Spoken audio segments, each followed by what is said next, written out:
Okay, I would like to call to order the curriculum subcommittee meeting for January 30th, 2024. Roll call, please. Member Satterwhite, absent. Member Dugan. Present. Member Gately. Present. Okay, so on tonight's agenda for the curriculum subcommittee, we have, I believe, some representatives from Girls Inc. and some of our staff who are going to present to us a pilot health program. So come on down.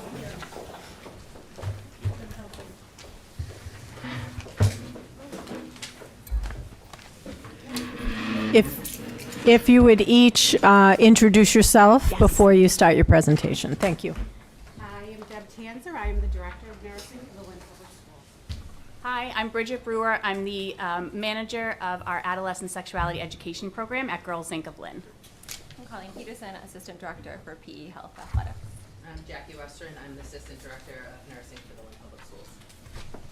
Hello. So I will begin. We have our presentation up on the board. I believe you got that ahead of time.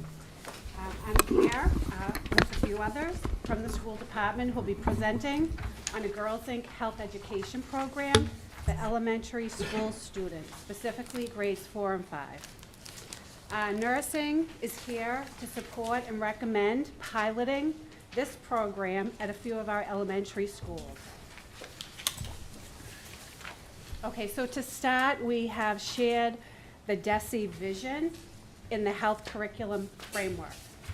Part of the vision is helping students gain agency in their health and develop understanding of the impact of health-related behaviors on current and future health and overall well-being. Students are making major life choices that will impact their health and future before they ever receive any formal health education. We want to reach our students earlier.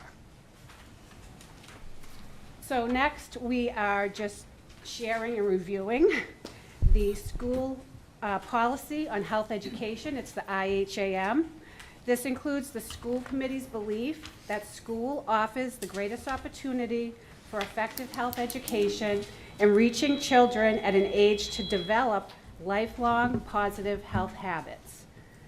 It's a commitment to sound, comprehensive, research-based health education programs, which Bridget Brewer from Girls Inc. is going to review shortly. The policy highlights a health education program that will emphasize a contemporary approach to the presentation of information, skills, and the knowledge necessary for students to understand and appreciate the functioning and proper care of the human body. One that includes complex social, physical, and mental health problems that they may encounter in society in an effort to help students make intelligent choices. Thank you. So first we wanted to look at what the data says. So research has shown that there's a strong connection between healthy behaviors and academic success. It makes sense that if students are healthy and know how to take care of themselves, then they tend to be in school more. Many people are probably familiar with the positive impacts of health education, like decreasing substance use and decreasing risky behaviors that lead to STIs and unintended pregnancies, but you may not be familiar with some of the other outcomes, such as students who have health programs are more likely to seek help for mental health problems, and they're less likely to perpetrate intimate partner violence and engage in sexual harassment. A health program also supports other initiatives that LPS has been working on to decrease substance use, such as I Decide, and supports the condom availability program. So then we looked at some trends related to menstruation. The average age of menarche, which is when a female has her first menstruation, has decreased to 11.9 years old, and the percentage of females who reach menarche before the age of 9 has doubled in the last 70 years. So if we wait until middle school to provide our students with education on puberty and menstruation, we are reaching them too late. Early menarche is also associated with negative outcomes, including higher risk of depression, eating disorders, substance abuse, and younger age at first sexual intercourse.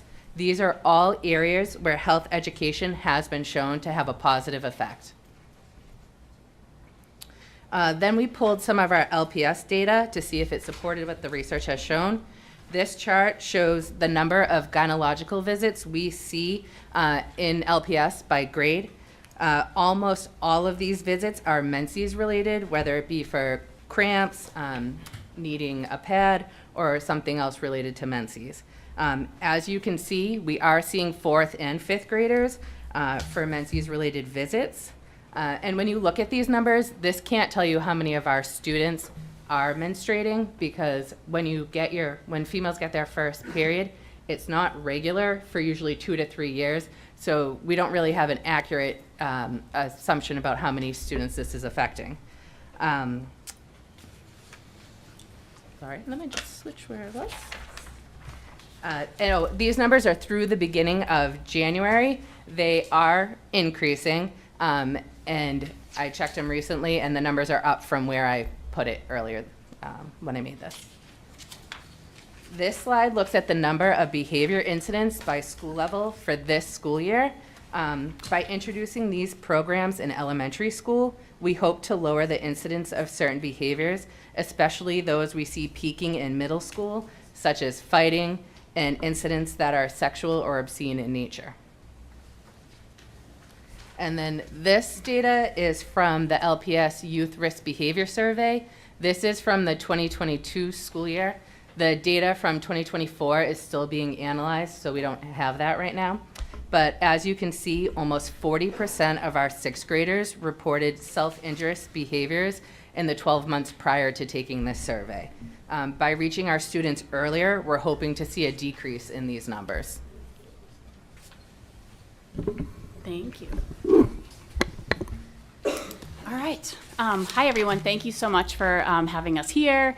So I am from Girls Inc. of Lynn. If you're not familiar with Girls Inc., it's a national organization. We have an affiliate here in Lynn. And currently we are running our adolescent sexuality education in all of the Lynn public middle schools and high schools.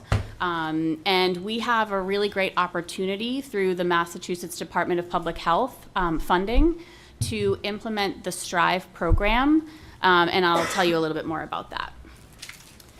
So as I mentioned, we are currently in the schools. We have professionally trained facilitators, and we use a comprehensive sex education from Informed and in Charge and Taking Charge. These are both Girls Inc. national toolkits, and we are hoping to use the age-appropriate version Informed together as part of the STRIVE program. Am I yelling into the microphone? No. We just wanted to make a clarification. On the agenda, it says piloting a program for girls. This is all genders. Okay, it's not specific to girls. Yeah. I was supposed to do that at the beginning. I'm sorry. Thank you. So the STRIVE program, this is funding from Department of Public Health. This is the Successful Teens Relationship Identity and Values Education Program. This is an initiative that's also guided by key principles, which include a commitment to racial justice, health equity, reproductive justice, evidence-based practice, positive youth development, trauma-informed care, and sustainability. The goal of STRIVE is to increase the opportunities for youth and hopefully increase those protective factors to then see a reduction in those risk factors. So we hope to have more positive youth development, community engagement, an understanding of their own bodies to make healthier decisions. And in return, we would likely see a reduction in unintended teen births and less inequities for unintended teen births, another decrease of risk factors such as substance abuse, bullying, delinquency, and sexual risk behaviors. So the pilot program, first of all, I want to say this would be an opt-in program. So it's a pilot program using our Girls Inc. National Toolkit Informed Together, which is age appropriate for ages 9 through 11. We would have our trained Girls Inc. facilitators implementing this. We would hold this with 4th and 5th graders at an elementary school. It would be about once a week for 11 to 13 weeks, depending on what their availability would be, for 45 minutes per session. We can be flexible. We can do either during this school day or as an after-school program. I would just highly encourage the during the school day portion if we're really thinking about that health equity piece. So the program outline, the activities that we would include in this, we would start off with a really important piece of our piloting program, a parent orientation session. We want parents buy-in. We want them to really know the education that their youth are getting and to be part of that education. We value parents as the primary educators when it comes to their sexual health. So this would be optional. So if they're not able to make that orientation session, their child would still be able to participate in the program. We can, again, be flexible and do something in person or virtual, whatever makes the most sense and is more accessible.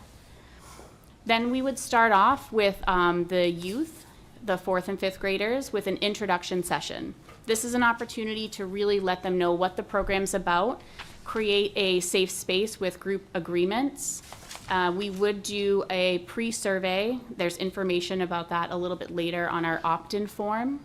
And then it would also allow us an opportunity to get to know the students, create more of a comfortable space for them by doing get-to-know-you games, icebreakers, things of that matter. We would move on to talk about families. So we have 2 activities back-to-back, family with families and more about families. This has a strong focus on the messages and the values and beliefs of their families to, again, really incorporate what their family's role is when it comes to their education and their sexual health. Friends and crushes. This is all about healthy versus unhealthy relationships, and how you can use that knowledge, use those skills in different types of relationships, especially for them where we're seeing the bullying really peak in middle school. We're hoping that this can help build those healthy relationships. Enthusiastic yes, this is all about consent. So explaining what consent is and how it's important and how it can be used every day. It doesn't just have to do with sexual activity. And when we focus on enthusiastic yes, it does focus as a whole. So, people giving hugs and high fives and, having those conversations with people and understanding it's okay to say no, right?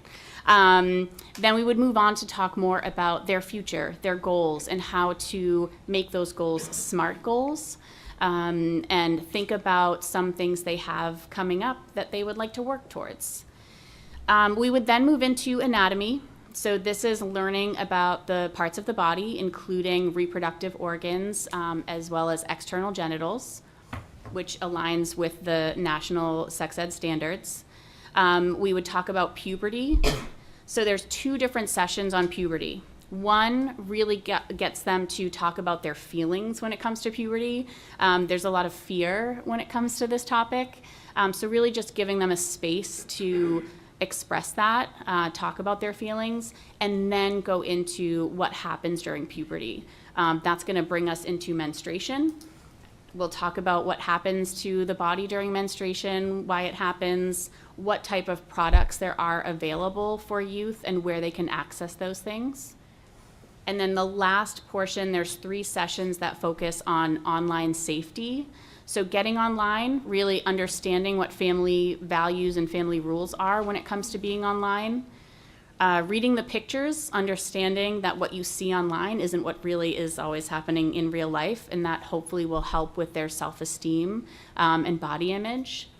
And then online safety. So again, really understanding the dangers that are online and how to approach those safely.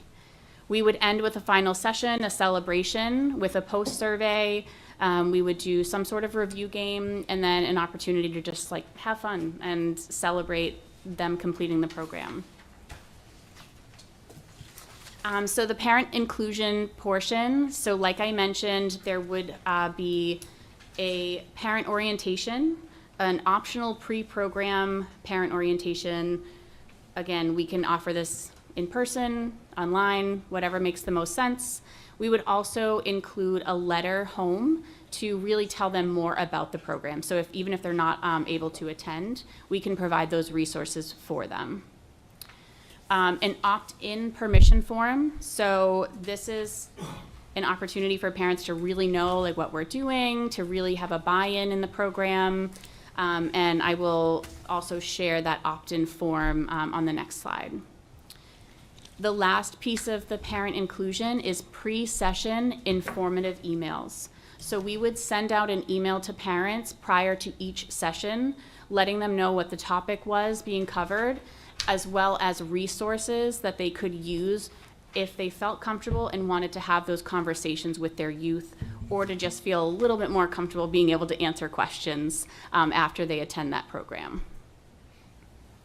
So the opt-in process, before the start of the program, parents will receive a letter informing them about the program. It will be available in English and Spanish. We can provide a hard copy or an electronic copy.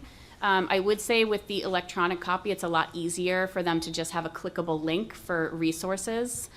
The forms include a description of the program and the toolkit being used.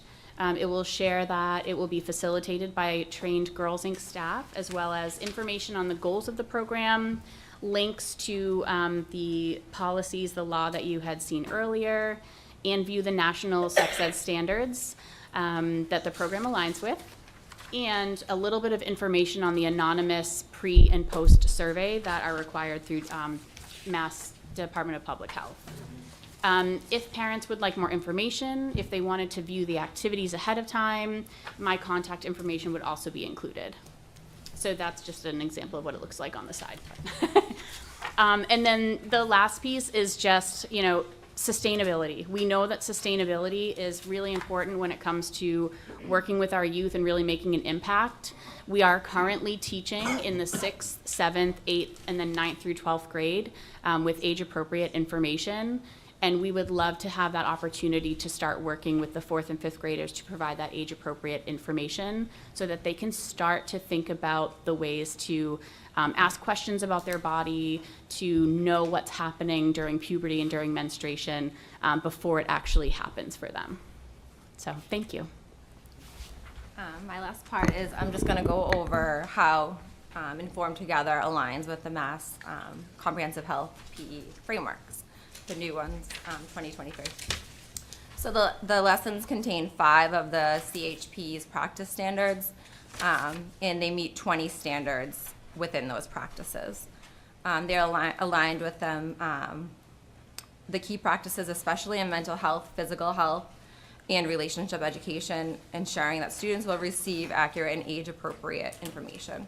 The topics that are listed in the CHPE that will be covered and informed together are healthy relationships during Informed Together. There's open communication about friendships, family, and boundaries, which aligns with the CHPE's standards for social, emotional health, and personal safety. Also, mental and emotional health. The program helps students develop self-awareness, emotional regulation, and confidence, which are key aspects of the framework's mental health component. Public and community health. There are discussions about making healthy decisions, understanding support systems, and engaging in safe community practices. Environmental health, encouraging awareness of external factors that impact well-being, reinforcing CHPE's holistic approach to health education. Lastly, the topic of physical health and hygiene, which is reflected in discussions on self-care, hygiene routines, and physical well-being, ensuring alignment with the CHPE standards. And just lastly, I just want to mention that for the anatomy piece, that's a pre-K through 2 standard in the Mass CHPE, so bringing it in now in 4th and 5th grade, I feel like is appropriate. So, thank you. Thank you. All right, thank you. Any questions from the committee? Can I share something? Oh, yes, of course, Dr. Albers. Thank you. I just want to be clear that it's brought in front of school committee today as a curriculum to be integrated with the physical education within the school day. When we reviewed this, it was our belief that doing an after-school program would not provide access to enough students based on varying transportation needs and being able to stay after school. So this would be a program that would be implemented during the school day, during the physical education block, and those that don't opt in would receive physical education instead of the 11 to 13 weeks. So I just wanted to be clear on that.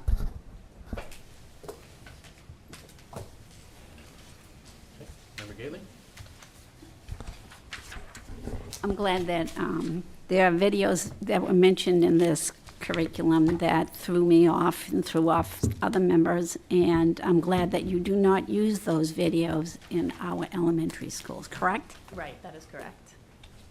And the other thing of very importance to me is that it's parents opt in.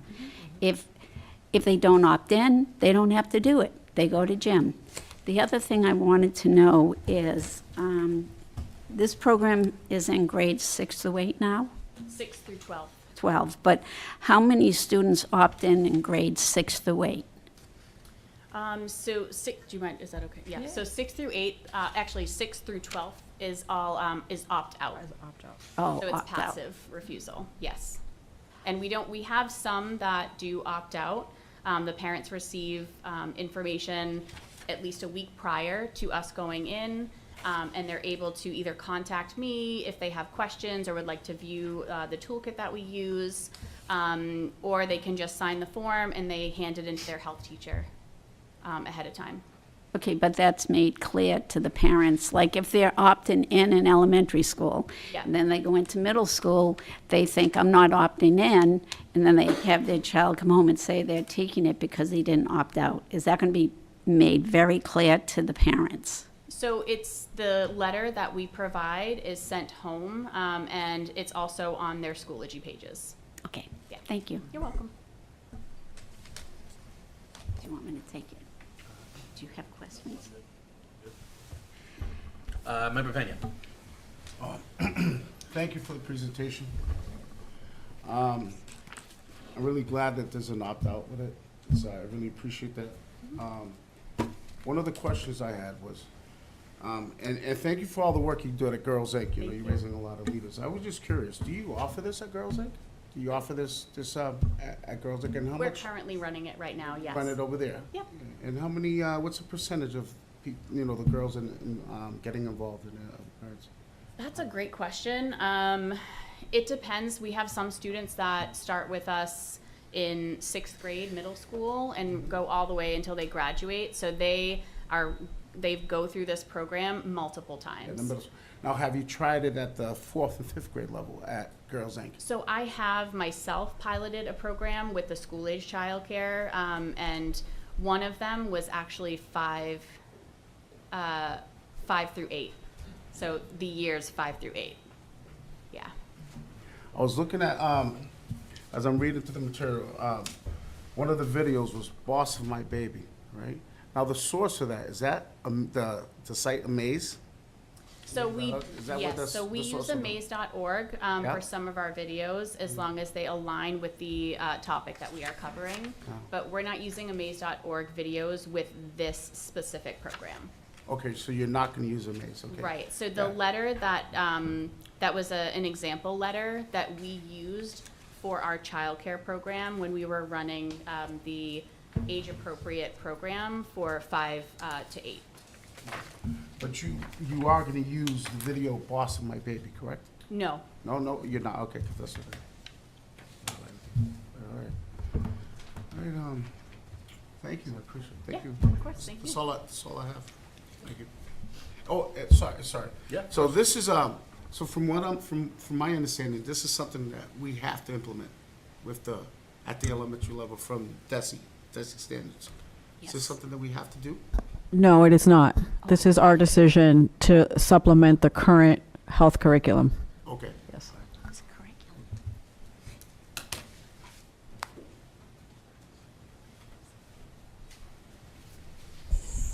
I have a question. Member Gately?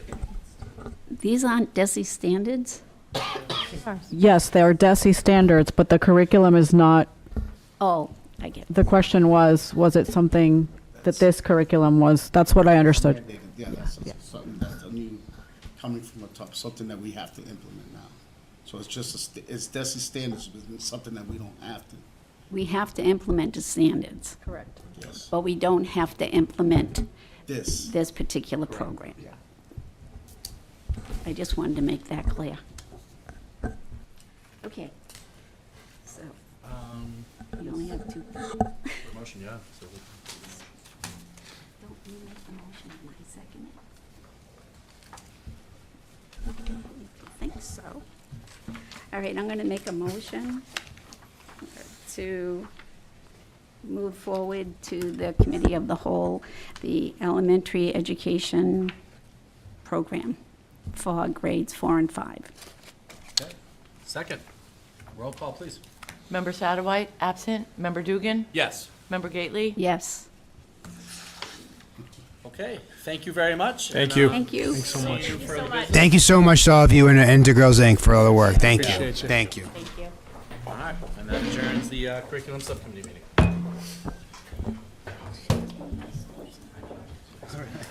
Fantastic.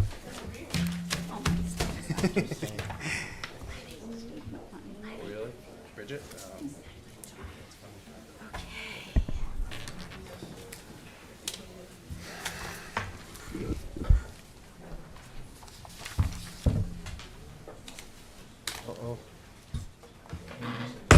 Okay, now I'd like to call to order the policy subcommittee meeting for January 30th, 2024. Roll call, please. Member Dugan? Present. Member Reed? Member Satterwhite, absent. All right, so tonight we have two policies that we are going to be looking at. The first is policy IKF, graduation requirements. And we're going to dive into that with Deputy Superintendent Goris and Attorney Gallo. Good evening. Thank you for having us. Thank you, Policy Subcommittee Chairperson Dugan, members of the subcommittee, Mayor, members of the administration. For the record, Charlie Gallo, Lynn Public Schools Compliance Officer, and my pleasure to be here with Deputy Superintendent Maricel Goris. Thank you. And the PowerPoint that we're going to show you today notes it's from the Office of Data Assessment and Accountability and the Compliance Office. Really, this is a proposal about what happens post MCAS, and really that first group and the assessment wing under Dr. Shorter helped and led on this. Compliance then helped to articulate the vision and put it into policy form that's in front of you. But I want to acknowledge a PowerPoint slide is only so big, and there are a lot of other hands who are in this. And so I want to acknowledge just for a moment folks who helped in some way, participated in some way with this. The superintendent, all deputies, in addition to Dr. Shorter from DAT, Dr. Kathy Aiello, who you'll meet tonight, is here in the audience. Curriculum through the Chief Academic Officer, DEI, Innovation, SEL, MLE, Special Education, secondary principals, some guidance counselors, and others, too numerous to name, who participated in some way, and some are here in the audience today. So I just wanted to make that acknowledgement before moving forward. All right. So the objectives today are going to explain the outcome and implications of ballot question 2. That was the MCAS ballot question that this committee went on record with regard to back in November. We're going to look at the previous graduation and competency determination requirements when we had MCAS, and then we're going to introduce proposals that would begin this year and continue on to future years, and also talk to you a little bit about a retroactive piece as well.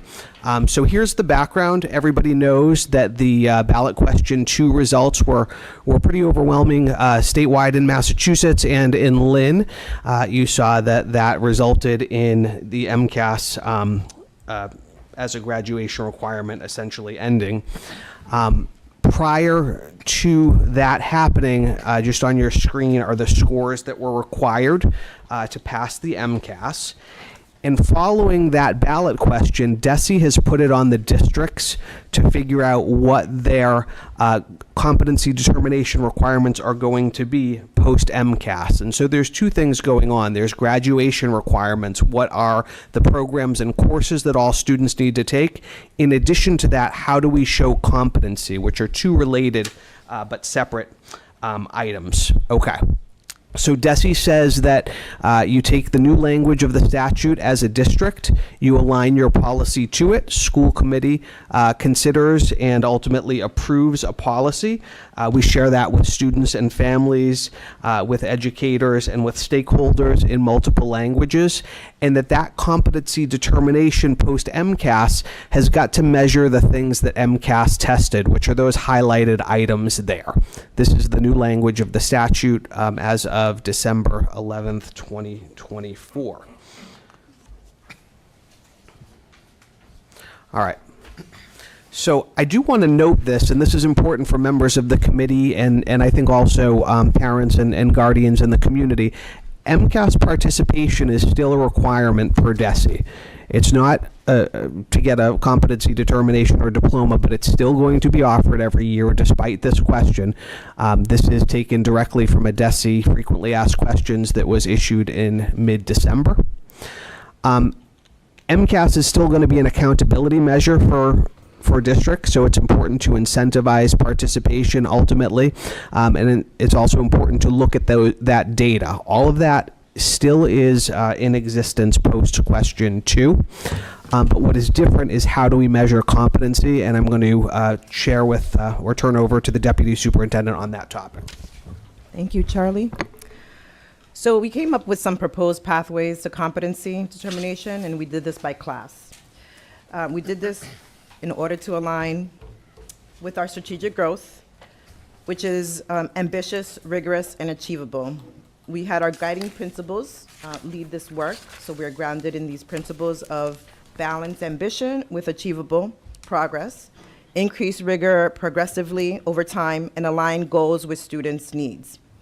Our vision ultimately was to ensure that this policy was clear and measurable for all students, a gradual scaling of rigor, and equitable access for growth and achievement. This is in support of our community-informed portrait of a graduate that expects graduates to be critical thinkers, leaders, and expected to participate fully in a global society.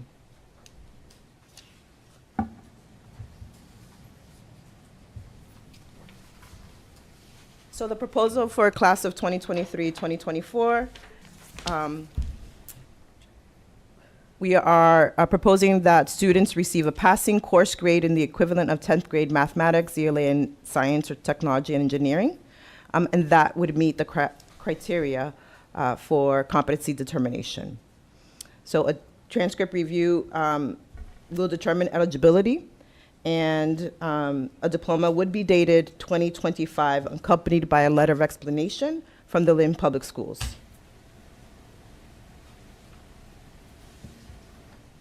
So the eligibility applies to former LPS students who did not meet the MCAS graduation requirements, and this is for students in cohorts 2003 to 2024, when MCAS graduation requirement was in effect. The process for requesting a review would be online. We'd have a review period twice a year, one for June, July, and the other for November, December, with clear submission deadlines in order to ensure that our previous students are reviewed with integrity.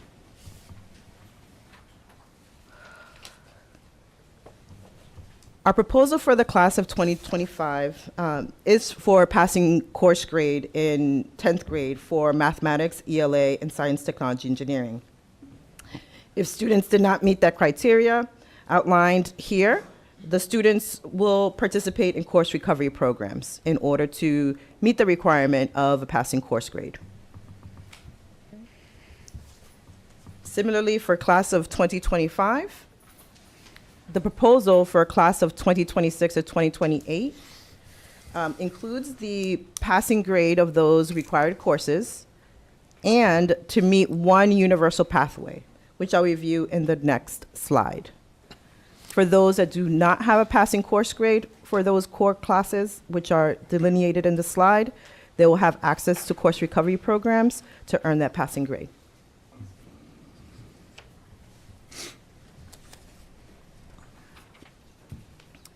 The proposal for a class of 26 to 2028 competency determination requirement allows for universal pathways. Students have up to 12 options by which they can determine their competency.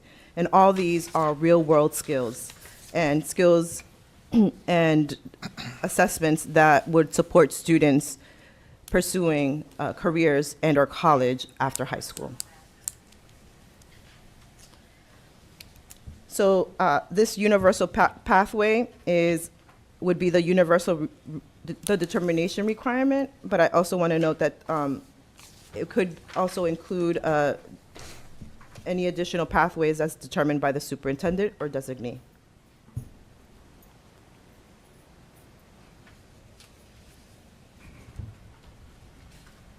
For our English language learners, I want to refer to our policy on students with disabilities and English language learners, which states that all students must meet the competency determination requirements indicated, but may do so with applicable accommodations and or modifications in the case of students on 504 plans, IEPs, including students with significant cognitive disabilities or complex and significant disabilities, and or English learners.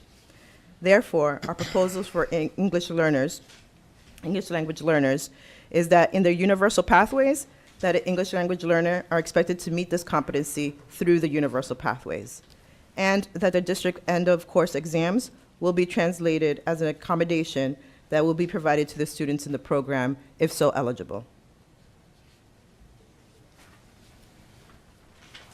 Proposal for students with disabilities is that, yes, they will be required to participate in the universal pathways. They're expected to meet this competency determination. And in addition to that, individualized pathways for academic and life readiness will apply to students with the most significant cognitive disabilities or complex and significant disabilities through a personalized learning portfolio or a transition portfolio with appropriate accommodations and or modifications, similar that we do currently for our students with disabilities that have cognitive complex disabilities.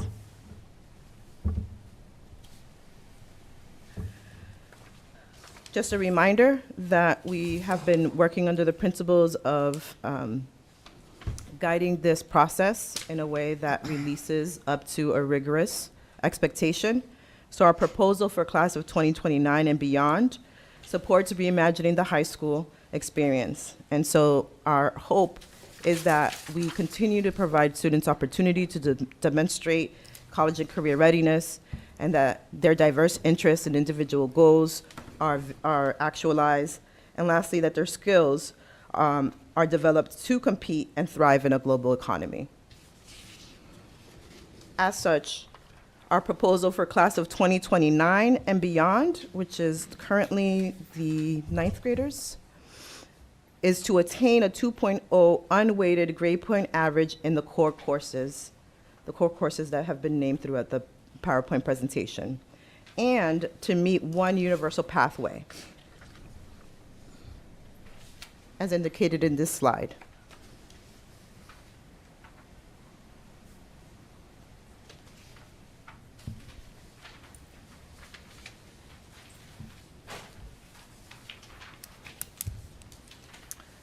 Just to give you a quick chart of what I just went over in a summary form, here's the criteria for each class, 2003 to 2024, the current class of 2025, future class of 26 to 28, and for 2029 and beyond. It tells you what are the criteria in order to meet the competency determination, and as you see, we slowly move into ensuring the passing of courses, providing opportunities for them to have access to universal pathways, and then finally attaining a 2.0 unweighted grade point average in core courses. so as not to be limited to opportunities beyond high school.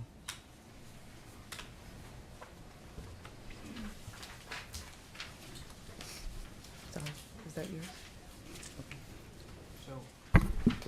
So we're happy, of course, to take any questions. What I have on the screen, though, is the existing policy IKF with the amendments highlighted. With the amendments highlighted in the second portion. I'll go through it. The whole first portion, though, is new. This is the way districts are doing it.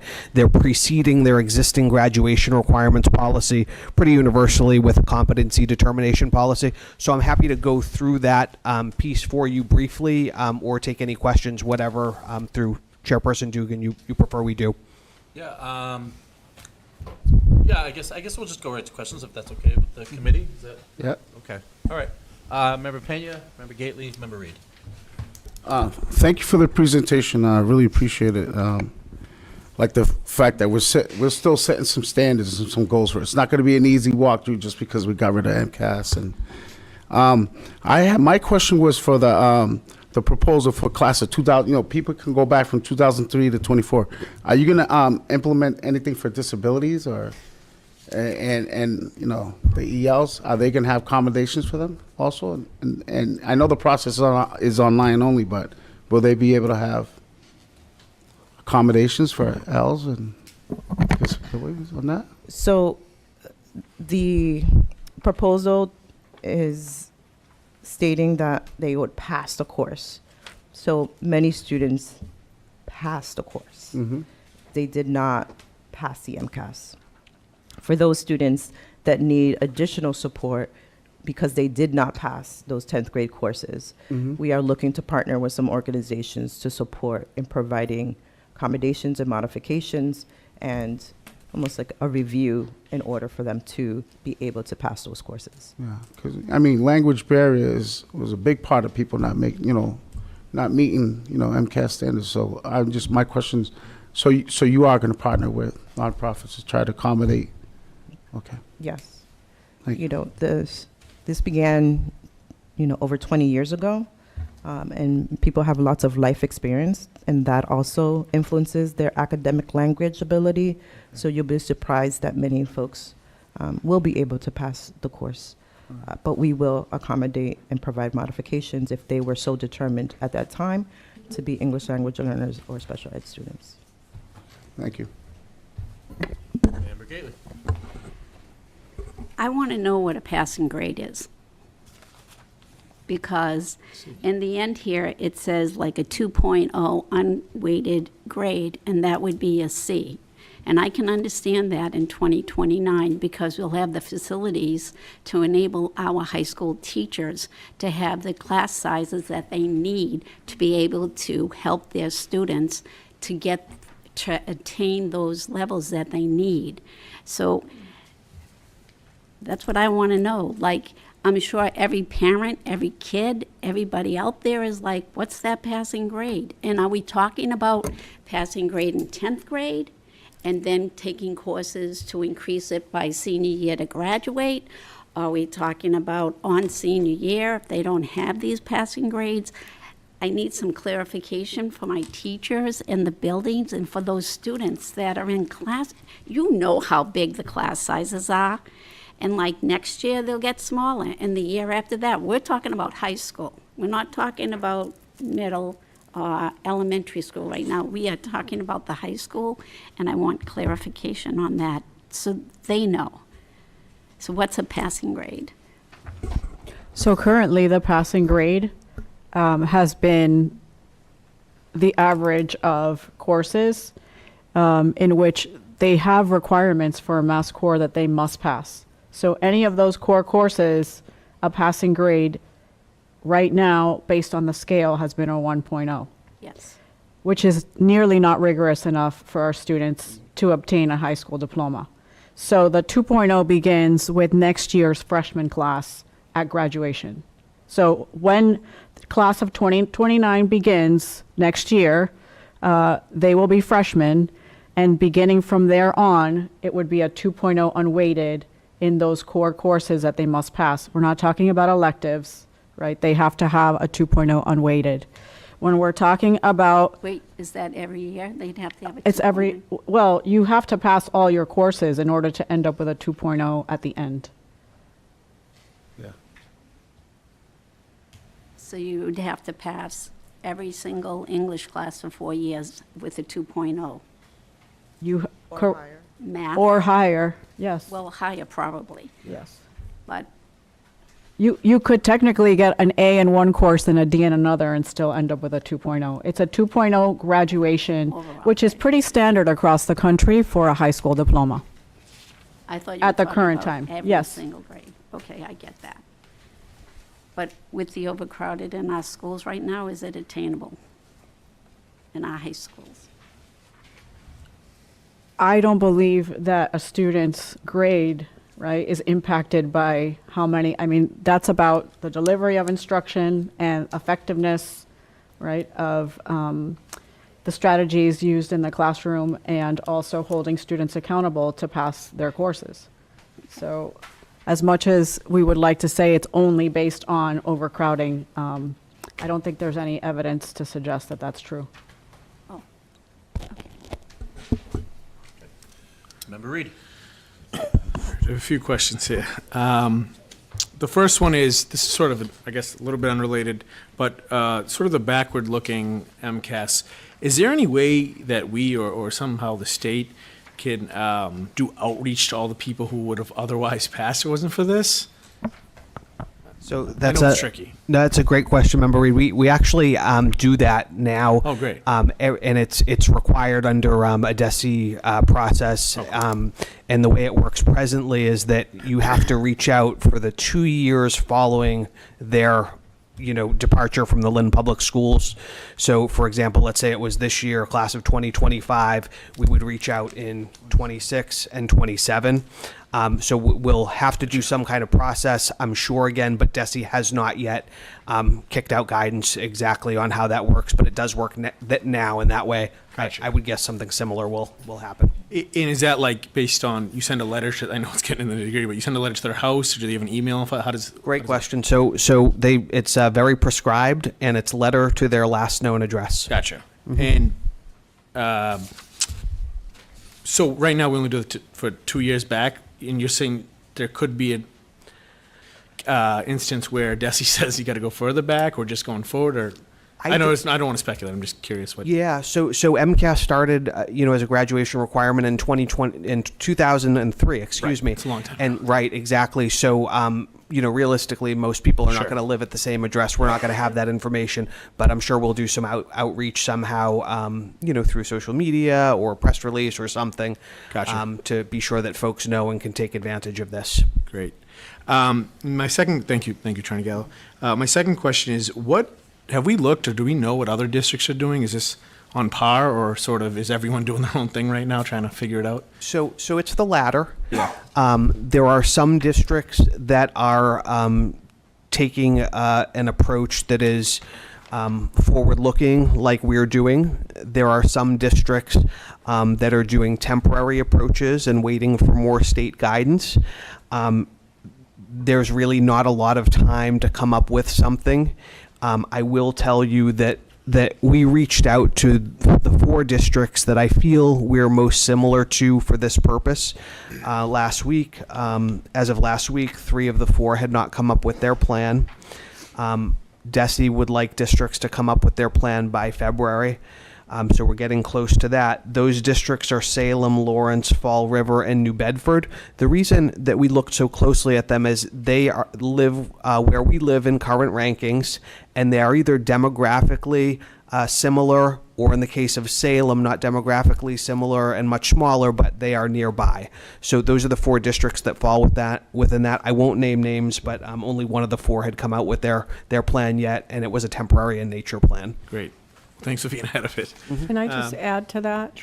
I happened to go to the urban superintendent meeting, the last meeting, and many of the superintendent and assistant superintendents that were present, the topic was this CD determination.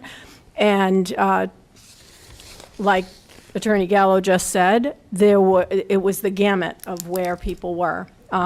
Everyone was talking about passing courses and a 2.0 or higher. Everyone was talking about accommodations and supporting Ls, but no one really had a definitive pathway that they were going yet. Everyone is kind of scrambling, trying to figure it out.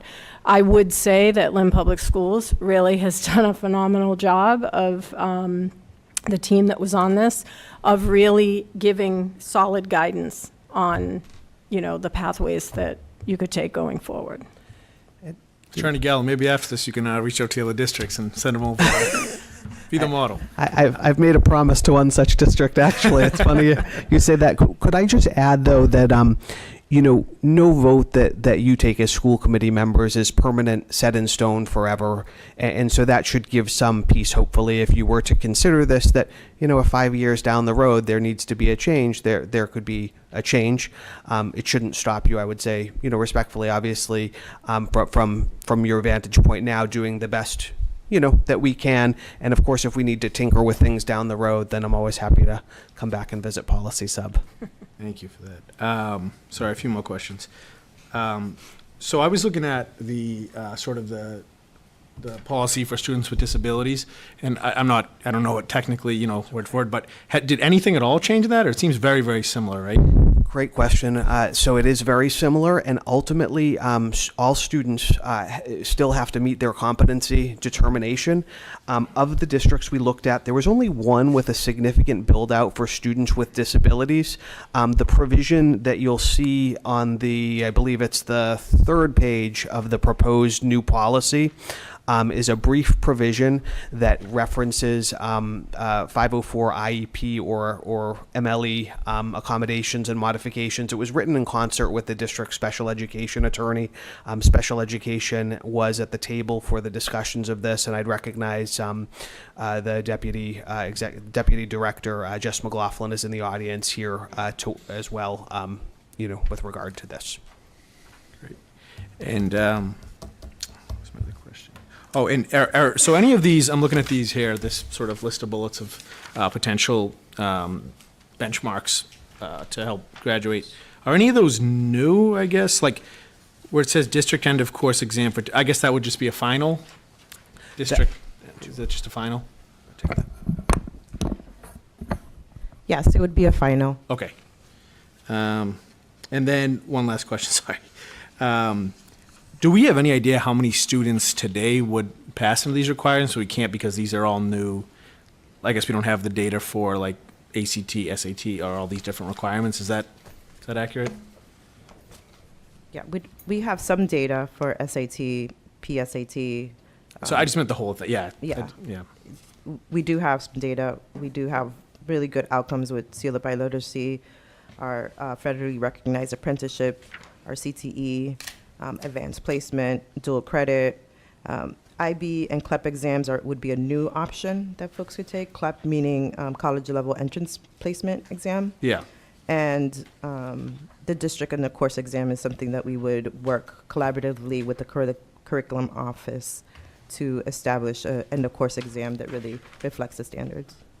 So do we have any idea how many people would be compliant if this was kind of backwards looking, or? We know we can't say because those are 8th graders right now. Right. Oh yeah. So but like I want to give them students. some grace. But we do have right now how many would graduate with the passing course expectation. Okay. Kathy Aiello can bring us that data point.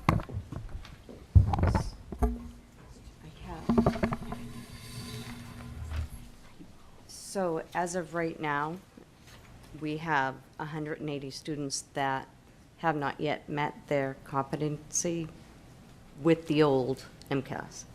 So What is competency in this? I'm confused. the MCAS Okay, exam. just So strictly the MCAS, The okay. competency determination is Gotcha. determined by their Yeah. MCAS tests.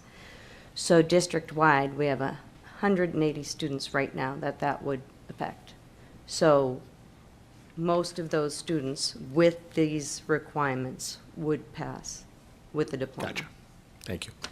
And one other option, there is a portfolio option of one of the 13. Yeah. And that is very similar to what is a portfolio requirement that we have done in the past.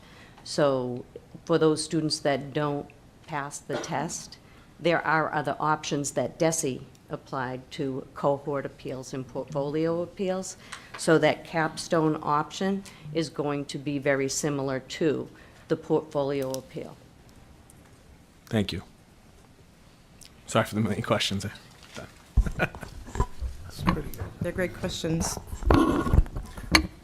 Member Dugan. Thank you. I guess my question, without speculating too much, I know Governor Healy and DESE are still kind of hashing things out. How, if at all, I guess it would be hard to speculate, but just what are your feelings on if they do come up with something to replace MCAS? What are we going to do moving forward? That being said, before you answer that, I do appreciate how thorough this is as well, but you know, what are our thoughts on that? I can answer that, Member Dugan. At this point in time, there's no suggestion that is going to occur, that because the participation is still required for MCAS.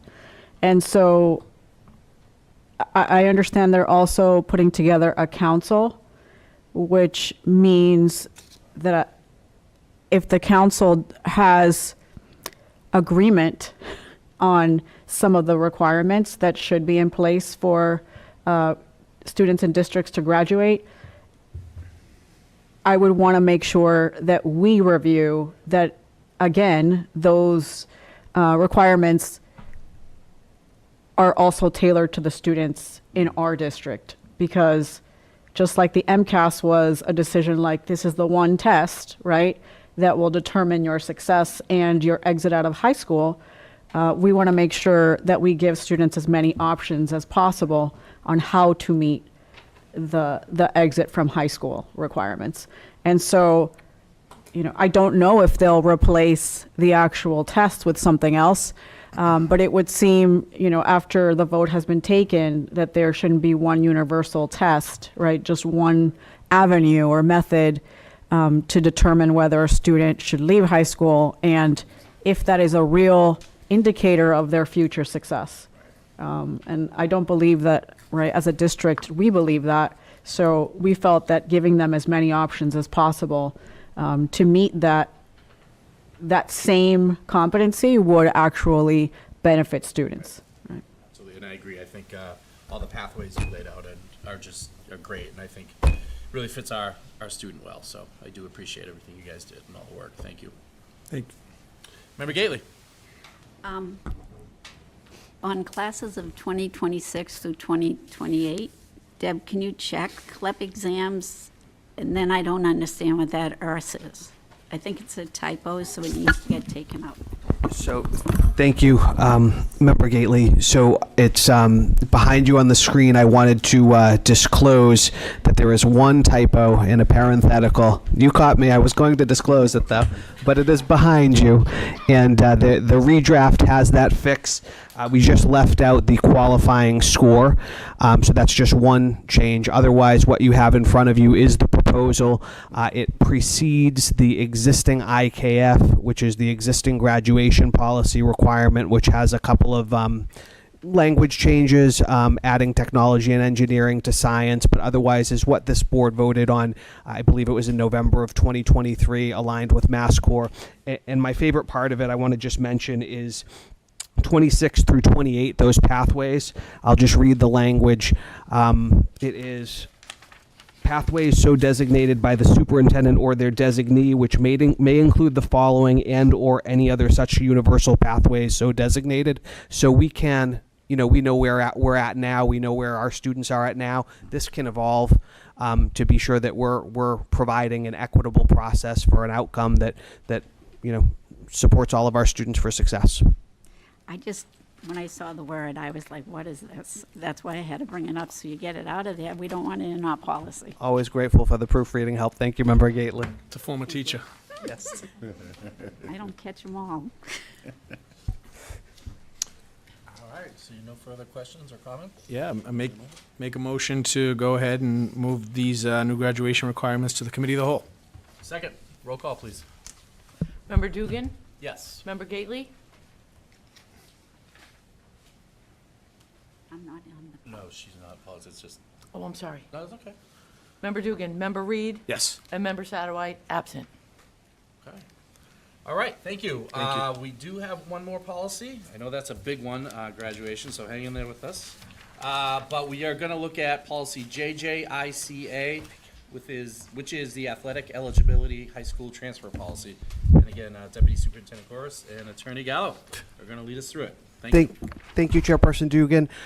So this is the policy that was adopted a couple of years ago that ended sort of athletic appeals as they were and putting criteria of when an individual who transferred from one school to another school could participate in the sports in the new school. And what's happened since then is Lynn Public Schools has grown quite a lot. We now have a school coming with lottery-based admission. We have Frederick Douglass. We're going to have CASA. And so this policy is no substantive change, just updating the language and including lottery-based admission schools, any that may come, and specifying that, schools that don't have teams, you would play with the district team or choose classical or English. This is just no substantive change, just an updated language to take into account where we are going and where we may go in the future. And that is my 30-second spiel on this one. Happy to take any questions. Okay, any questions from the committee? Member Pena, Member Reed?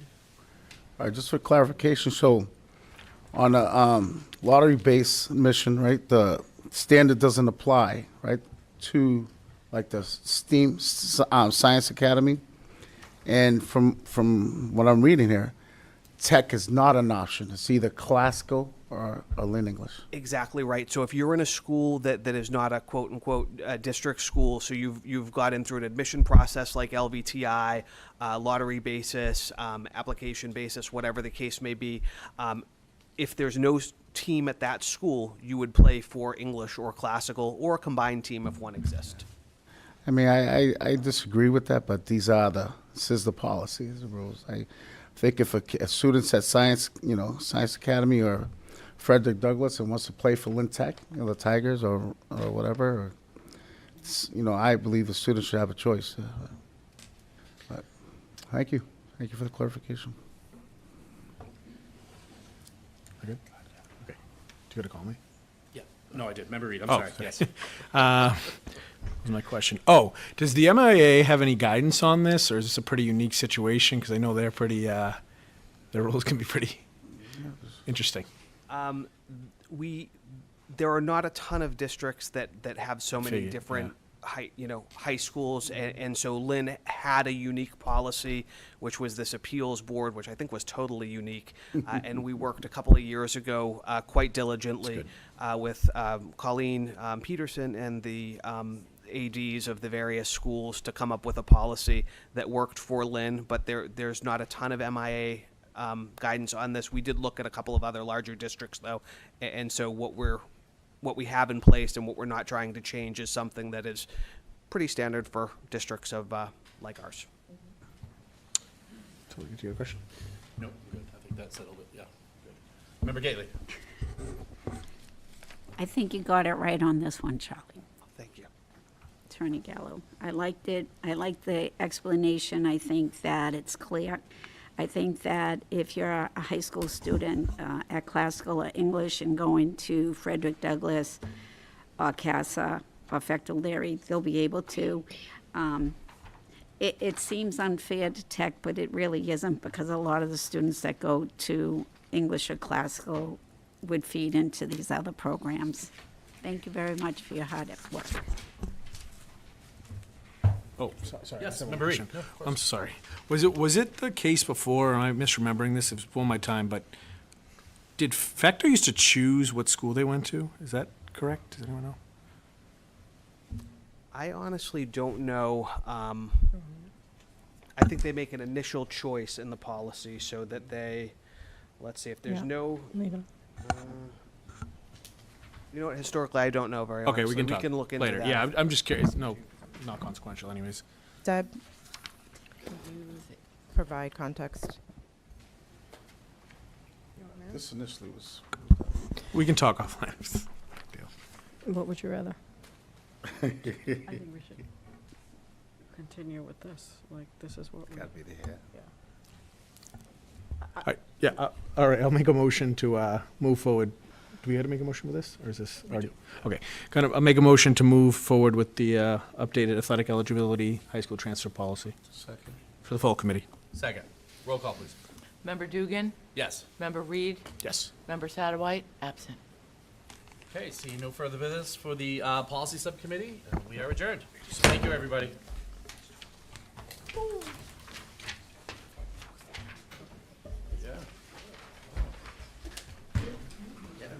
I think if a kid goes to science academy, Well, chooses to go. Well, great place, so way, the way MIA does have a policy with that. If they're housed in a building and Yeah. is under one principal, that's what they have to play for, and I think that's Yeah. why Tech is isolated, you know, because they have their own programs. Yeah, and, but I mean, me personally, I think if a student goes to, choose, or a science academy, because they're trying to go to a different academic level. Yeah, yeah, And we want to push student athletes, so Yeah, we we do. should make an exception to them, those students.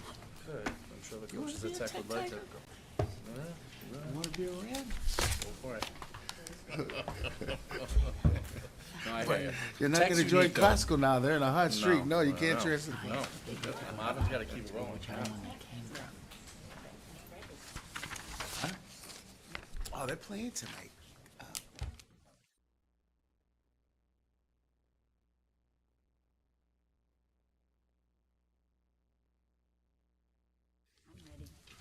All right, I'm going to call to order the open mic session. The open mic session is designed to provide an opportunity for citizens to express their views on matters of concern in the school committee. The sessions are not designed to encourage debate or lengthy exchange of views, but are to have the committee understand numerous points of view. The committee would appreciate speakers keeping their presentation to 3 minutes in order to accommodate as many people as time permits. The chair reserves the right to limit the number of speakers on the same topic to 3. All speakers must be at least 18 years of age or enrolled in high school in the Lynn Public Schools District and having discussed their views with a student government representative. The chair reserves the right to rule a speaker out of order if they feel that the speaker's comments are personal in nature. If a speaker's comments are directed at a school committee member or a member of school administration in attendance, that member, through the chair, may address the individual. No. There's no one signed up. Is anyone here wishing to speak at open mic? Anyone for open mic? Yep. If you could please just share your name and address. Good evening. I am a Sondam Fordchap, and I live at 149 Pleasant Street in Massachusetts. And yeah, my name is Sondam Fordchap, a current senior at Lynn English High School. And today I and my fellow organizers at Neighbor to Neighbor are joined here today to demand for educational equity in bringing funding for school-based extracurriculars and programs within Lynn schools. Put yourselves in this scenario. You're a bright young freshman excited about the different opportunities offered in, say, Lynn English. You passionately joined the math team, the environmental club, or maybe even join a sport like volleyball. But soon, you quit the math team due to the lack of consistent transportation, materials, and repeated losses. You leave the environmental club as none of your projects are properly funded, and you ultimately abandon volleyball as you are left to play with broken equipment and a lack of support. This is a grim reality for a lot of students in Lynn schools who are forced to give up their passions due to not receiving adequate funding from this system. To combat these issues, I and every youth sitting behind me bonded together for months and worked hard to create change. We first conducted a survey, which will be provided upon request after this meeting, with nearly 200 responses from students and teachers across Lynn schools. We got an overwhelming amount of responses, with the majority of students agreeing with the notion that extracurriculars within Lynn schools are overwhelmingly underfunded and in dire need of supports. We collaborated with organizations such as Brown Promise to organize a citywide event where students as young as middle schoolers united and engaged in this mission to bring funding for Lynn schools and Lynn school extracurriculars. We even engaged with a few members in this board to bring attention to this issue. The Lynn Public Schools have a budget of tens of millions, maybe even hundreds of millions, and it is the duty of this board to allocate the funding properly and correctly. Our demands are clear, and as outlined by this, sorry, I should have provided this earlier. Please pass it down if possible. And as outlined by this proposal form that is currently being handed out, we have a few demands. Firstly, we ask that you address the transportation issues and provide consistent and readily available transportation for athletic clubs such as the cheerleading team that doesn't currently have available transportation for the competitions, and academic clubs, teams, organizations, and sports that don't currently have a platform for consistent transportation. Secondly, we ask that you provide an annual budget that is adequate for maintaining, replacing, and fixing sports equipment and educational materials such as books or maybe even engineering equipment. Third, we ask that you host annual club and athletic fairs during school hours for all Lynn schools and grades, and as well updating the school website and creating spaces for detailed and accurate club information. Fourthly, we ask that you increase advisor stipends by at least 50% to attract and maintain passionate mentors that want to continue enlightening students.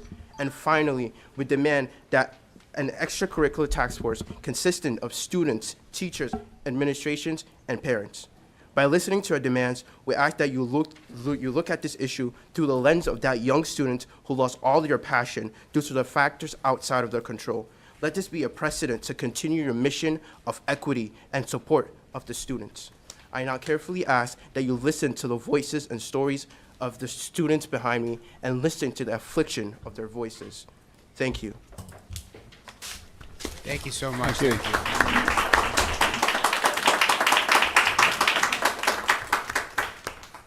Thank you so much. Thank you for sharing that. Anyone else wishing to speak at open mic? Anyone else for open mic? Yep, okay. If you could just state your name and address, and I'll set the time right here. Hello all, my name is Mariana Pagan. I live at 253 Chestnut Street in Lynn. And I'm here today to address similar things that my co-partner Forchap mentioned. I'm part of Neighbor to Neighbor. I go to Lynn English. I'm a senior. I've gone there for all 4 years. I've been in Lynn District schools for my whole life. And I've written just a bit to speak. Good evening. My name is Mariana Pagan, and I'm a senior at Lynn English and a youth organizer for Neighbor to Neighbor Lynn. I'm here tonight because I've witnessed firsthand how Lynn's extracurricular activities are not only underfunded, but inaccessible to many students. For the past 4 years, I've played on the Lynn English volleyball team and served as the captain of our mock trial team. And for 4 years, I've seen how our students are forced to do with less. We played with a broken volleyball net for 2 years. 2 seasons where we trained, competed, and represented our school while struggling with the equipment that should have been a basic necessity. Meanwhile, we have to fight just to get to our games, often waiting for over an hour for one bus, one that we have to triple up on because our size of our team. How is that fair?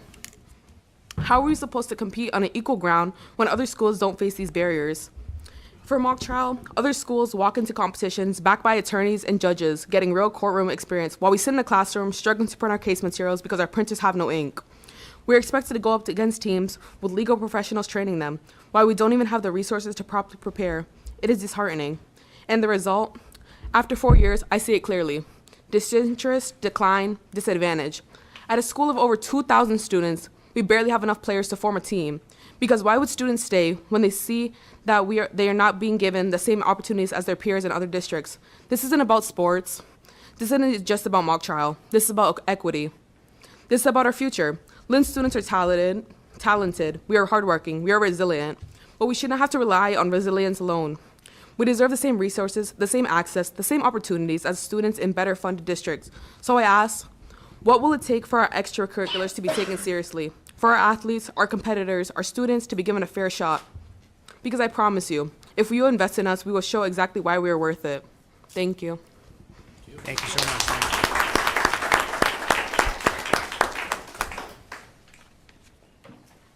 Thank you so much. Thank you. Anyone else for open mic? Anyone for open mic? Is that someone headed to open mic or yeah? Okay. Just state your name and address, please. Thank you. My name is Wendell Rodriguez. I live at 20 Tormy Lane in Lynn.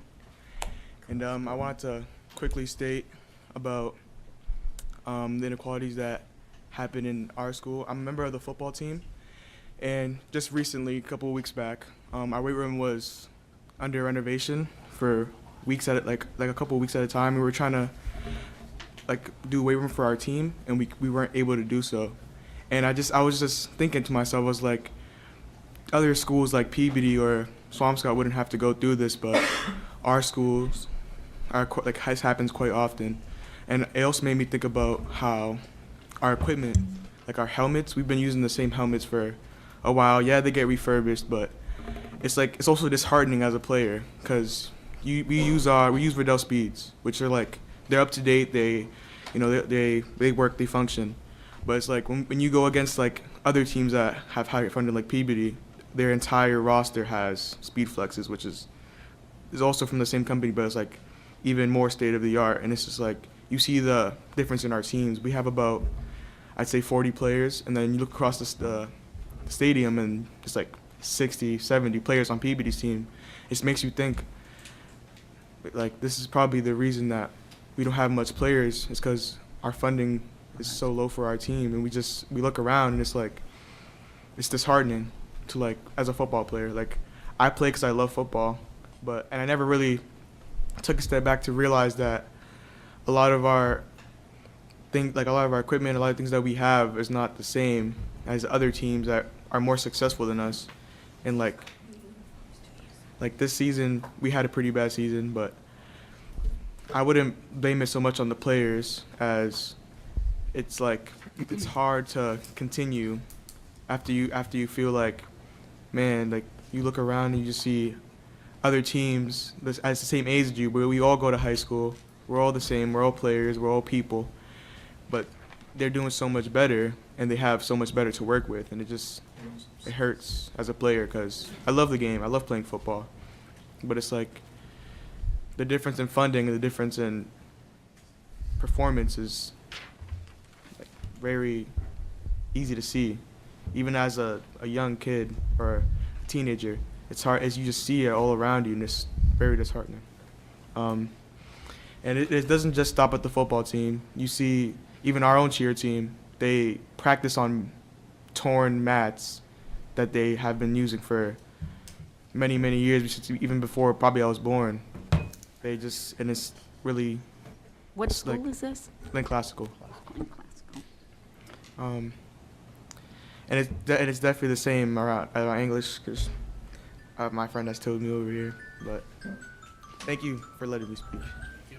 Thank you so much. Thank you. Thank you. Yeah. All right. Good evening. My name is Imani de Jesus. I live on 19 Lilly Street here in Lynn, Massachusetts. I attend Lynn English, and I have been on the cheer team since my freshman year. And throughout the course of my freshman year, I have seen a lot of unfair advantages for the cheerleaders. We have had buses arrive 2 hours late to games or barely even arrive at all. And it's very hard to support a team, regardless of whether it's football or basketball, when they're 2 hours, 3 hours away, and knowing that you're going to be the only people there at our school to cheer for them. I noticed this difference not only in the way us being there, but also in the way it affects our team when we had a game in Woburn. You see, when we went to Woburn, even when they didn't have a cheer team, their student section was packed. Their uniforms were up to date. Everything about the auditorium was exciting. There was energy and there was pride within their school. We barely have kids even show up to games at our school. And you can make the argument that they don't want to be there, or you can make the argument they don't have pride in the high school that they go to. And that's a fair assumption to make. I've been on this cheer team, as I said, since I was a freshman, and I have seen the deterioration of our mats to the point where they have hardened. That I know some girls that don't even want to throw a tumbling pass simply because they're scared of getting injured on mats that are to protect us. It's hard to do stunts knowing that you are the only thing keeping your flyer from hitting that floor, and it's terrifying. They have shifted under us. There are no straps to even hold them together. They move under our feet, no matter what we do, no matter where we stand, even if we stand still. Another really hard thing is the fact our uniforms are not cohesive. And yeah, you can make that argument that not all of us take care of them, but I would disagree with you on that. We have pride in our team, and we have pride knowing that together we are a family. But it's hard when you go out there and you don't look together. You don't look like a team, you don't look like a family. It has gotten to a point where a lot of girls had to swap their uniforms with each other to even look cohesive to compete on a mat, to represent our high school. And even outside of a uniform, I still represent the city of Lynn. One person can walk up to me and ask me where I'm from, and the second I say Lynn, I'm held to a disadvantage. I'm held to be below average simply because Lynn kids are pictured to be lazy, undeserving, not hardworking. We fall into a stereotype that we ourselves didn't even get to pick. When you compare us to schools like Peabody or Swampscott or Woburn or Salem, we are held below them. They do not see us as an equal. I have had situations where I would walk into a competition wearing my uniform and having to go to the bathroom. They'd be nice to our face, but the second we walk away, their backs are turned to us laughing. Lynn kids deserve more, and they deserve an outlet to express themselves. Thank you.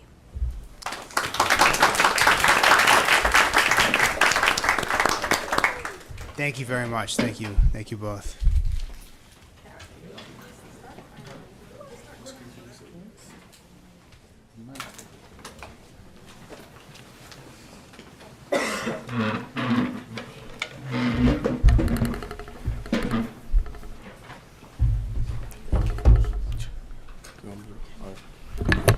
Hello, my name is David Bramall. I live on 3 Roseville Square, Lynn, Massachusetts. And just like my fellow friends have said, I just want to go off based off like extracurriculars. Some things I wrote here was I go to Lynn English High School. I'm a senior as well. Some things I wrote down were limited availability for extracurriculars, meaning there are fewer options for students to explore interests in outside of academics. There's a lack of awareness and promotion. After-school programs and clubs are not well advertised, making it difficult for students to join. Even just for students to know about it, it's like you got to hustle just to look for it. Another thing is difficulty finding clubs. Students must actively seek out information about clubs instead of having clear guidance. Insufficient funding. Many extracurriculars lack financial support, leading to a limited resource, outdated equipment, and fewer opportunities. Low student engagement. Due to the lack of promotion and funding, many students are unaware or unable to even participate in the activities. Missed opportunities for growth. Extracurriculars help students develop leadership, teamwork, and creativity, yet many students are missing out and they don't even know about it as well. I think some things that we could work on is better communication and announcements. Regularly announce club meetings and events through school newspaper, PA systems, and social media. Dedicated extracurriculars fair host an event where students can learn about all clubs and sign up in one place. Increase funding and support, and with better budgeting for extracurriculars, ensuring that we have necessary resources to thrive. More club variety, expand club and offerings to indicate diverse interests such as STEM, art, debate, and career-focused programs.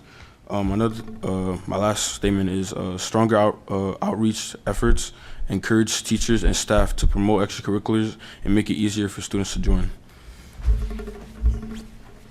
Thank you.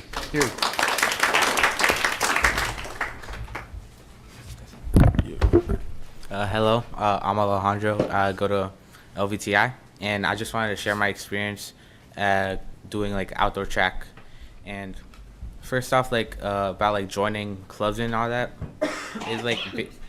we're very blessed because at the start of the year, our guidance counselors tell us, and like talking to other members of Neighbor to Neighbor, we know that like these other students don't have this experience, and it's very tough hearing like their experience on it. And now I want to get into my experience as a track member. it's very embarrassing going into a meet and just like your mind it's just very, very embarrassing first off, and it's even more when you hear stories of your friends having to wear a woman's jersey on because we don't have enough members. We don't have enough jerseys for our team. There's over 100 members in our team, and we don't even have enough jerseys so like that we all look like look the same and like formal. And it's just very demoralizing and nerve-wracking when you get on the stage and all those hours of hard work are put to the test and like you don't even look formal while we're doing it, and it's very hard. And also for like the equipment, I do field competitions and we only have like 3 shot puts and we have to go turn by turn, and for other teams they can go out like in 20 minutes and do like 50, but for us it takes like 2 times as long or like 3 times as long because we have like 9 kids, only like 3 balls, 3 shot puts. So it's just very tough training with that pressure and with the really poor equipment, and that's just what I wanted to say. Thank you. Thank you. Thank you very much.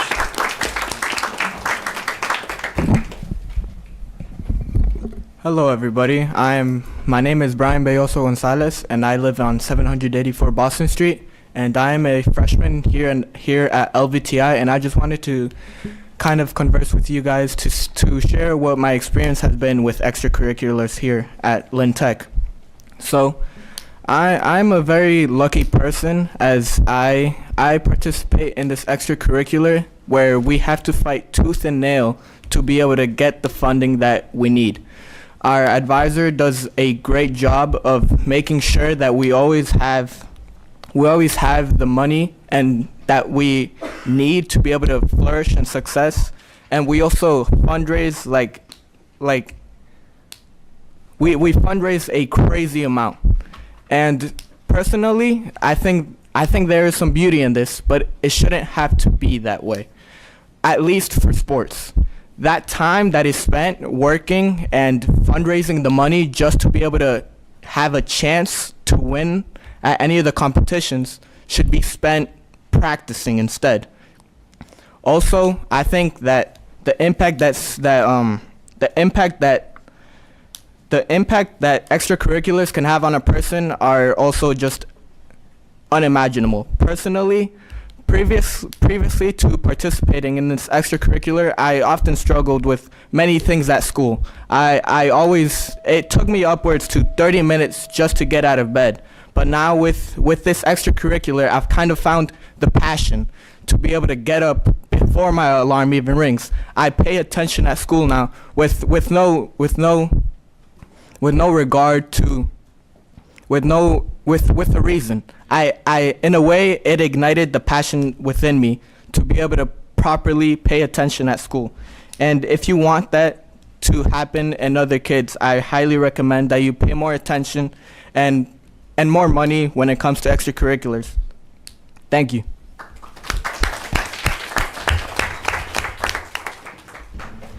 Thank you so much. Thank you.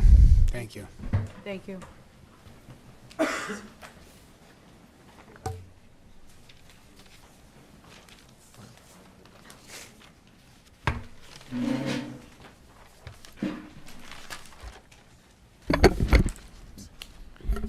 Hello, my name is Yari Patricio, and I live at 15 Kings Hill Drive. Hello, my name is Yari Patricio, and I'm a 9th grade at Lynn English High School. I am here with Neighbor to Neighbor, the youth team program, to talk about issues at my school, Lynn English. I would like to talk about the funding for our extracurriculars, which includes volleyball. And I recently joined volleyball this year as a 9th grader, JV2. And as soon as I first came into volleyball, I've seen many things. I seen how our gym doesn't have proper air conditioning.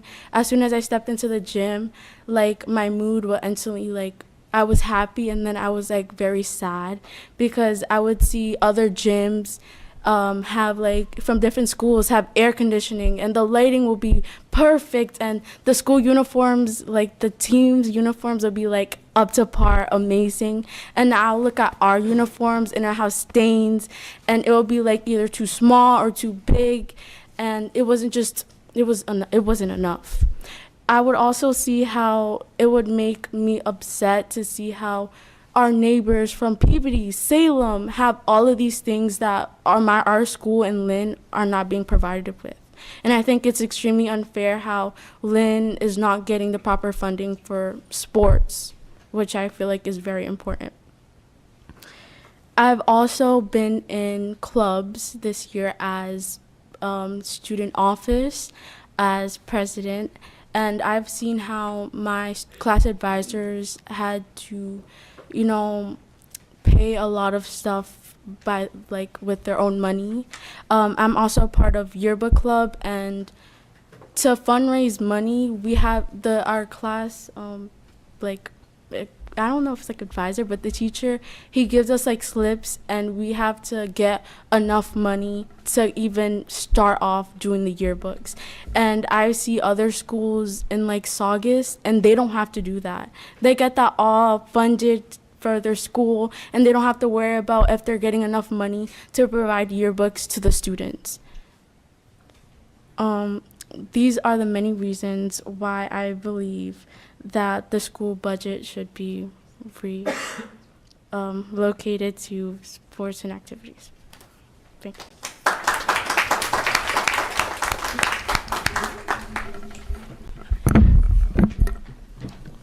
Hello, my name is Miguel Perez Rosado, and I am a 9th grader at Lynn English High School. I'm here with the Neighbor to Neighbor U team to talk about the issues in our school. The issue that I would like to talk about is the funding for our school's extracurriculars. For example, in yearbook club, the teacher usually gives us students papers to go to companies and ask for sponsors. He does this because the school is not being funded enough to help buy the supplies that we need for the yearbook club to make the yearbooks. We even had to do this just to gather money to print out the test copy. I feel as though this should not be happening, and students should not be expected and asked regularly to ask companies for funds. Schools should be funded properly so that clubs can also thrive, since they are important. The yearbook club is an especially important club because it gathers many memories and puts them into a book so that they are never forgotten. But if the school's extracurriculars are not being funded regularly, then the clubs will not be able to run properly. And in this case, it would mean that many seniors will not be able to have the book that highlights 4 years of their life. This is another one of the many reasons why we need to make sure that there is a part of the school budget that is dedicated to allowing clubs to function properly. Thank you.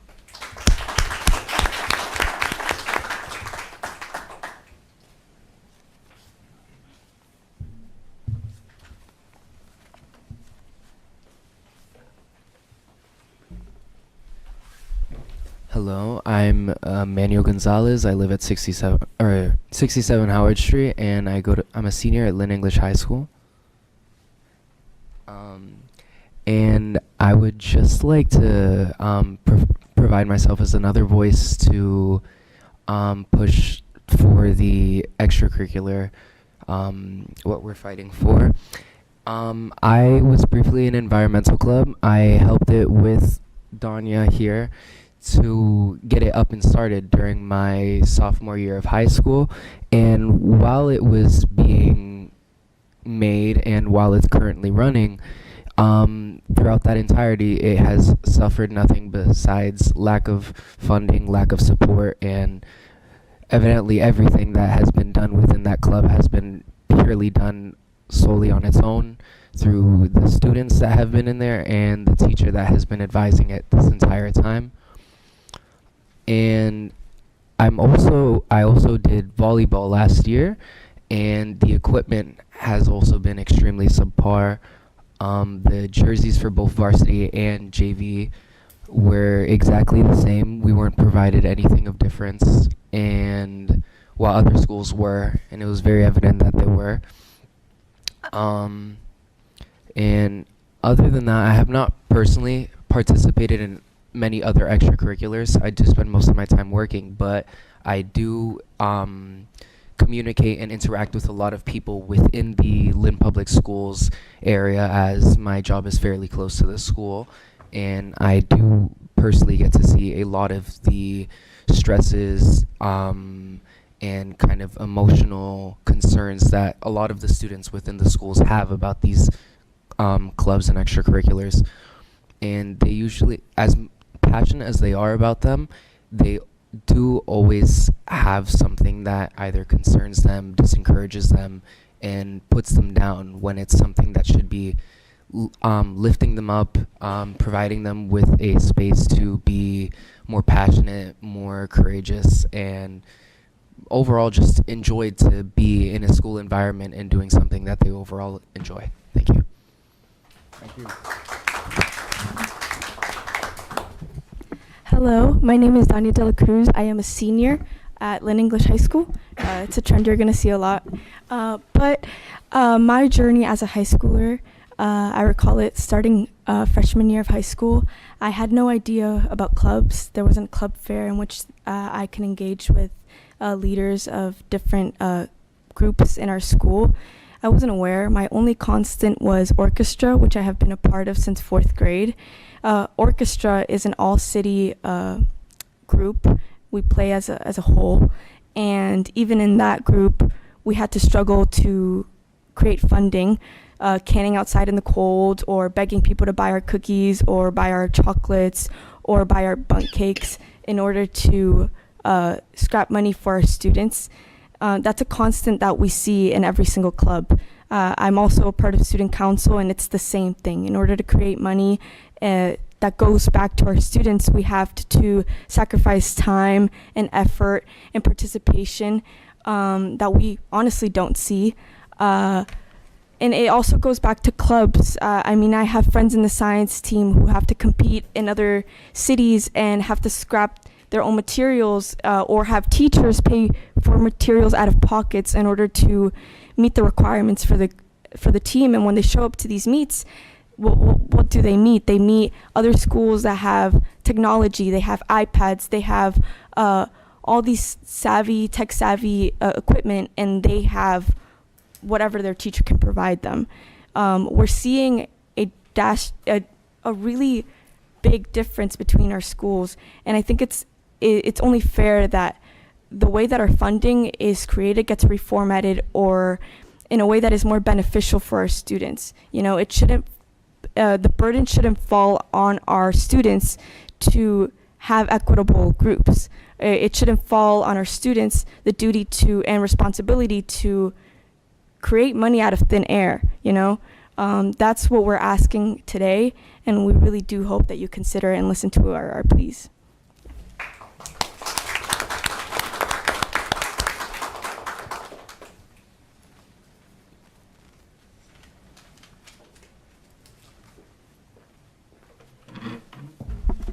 Hello, my name is Charlie Clark. I live on 487 Eastern Avenue. I went for most of high school in out-of-district placement at a therapeutic residential school, but in 2018 I received my diploma from Lynn English High School.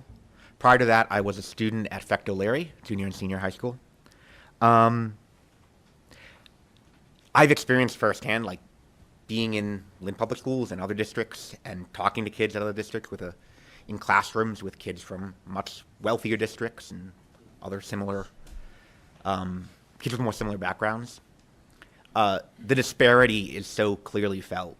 And I think, as you've heard tonight, it's felt not in the ability of our students, not in the potential of our students, but in how they feel and carry themselves, or how we carry ourselves going out into the world. I also just think it's worth being said that extracurriculars, despite the name, are not secondary to a well-rounded education, but they're an essential component of a well-rounded education that produces well-rounded citizens. Yeah, I think. Lastly, I want to say we hear a lot about we need to invest in our youth, as if there's some sort of future stock. The youth of the future. But as you've seen here tonight, they're here. They're the present. So I ask that this proposal that we've written up, that they've put in time, a lot of time into, and a lot of them dealing with college applications or starting the high school process, the same weight and consideration as you would any proposal made by older folks, and commit to continuing this conversation with our youth leaders, with Neighbor to Neighbor in general, as we work together to overcome creatively the budgetary constraints to improve the conditions and experiences of Lynn youth. Because, we're here tonight, and we're not going anywhere. So thank you.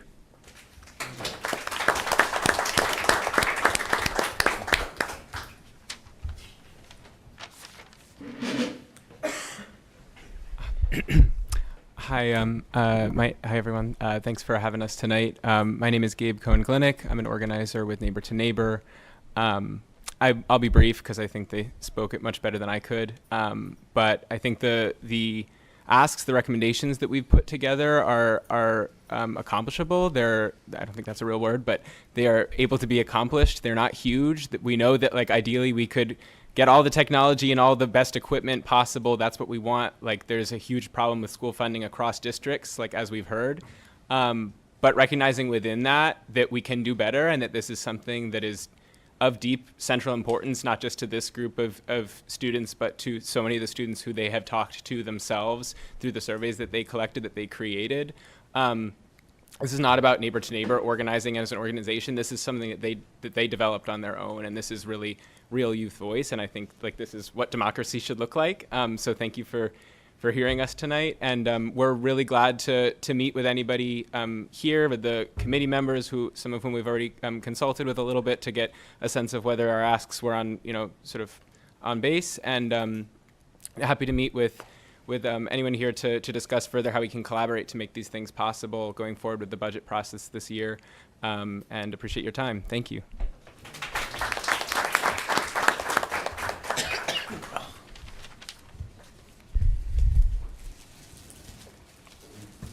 Great, thank you so much. Anyone else wishing to speak at open mic? Yep.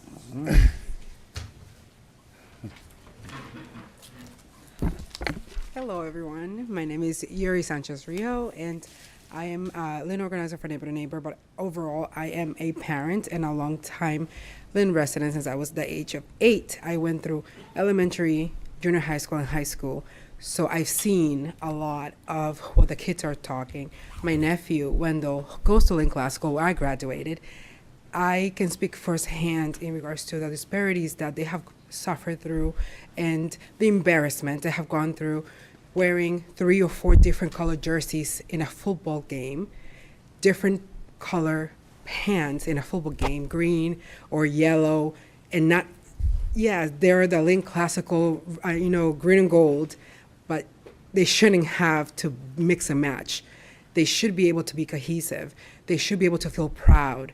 They shouldn't be bullied as they go to the bus and they feel defeated. They shouldn't have to feel that their image is what they should focus on instead of the game.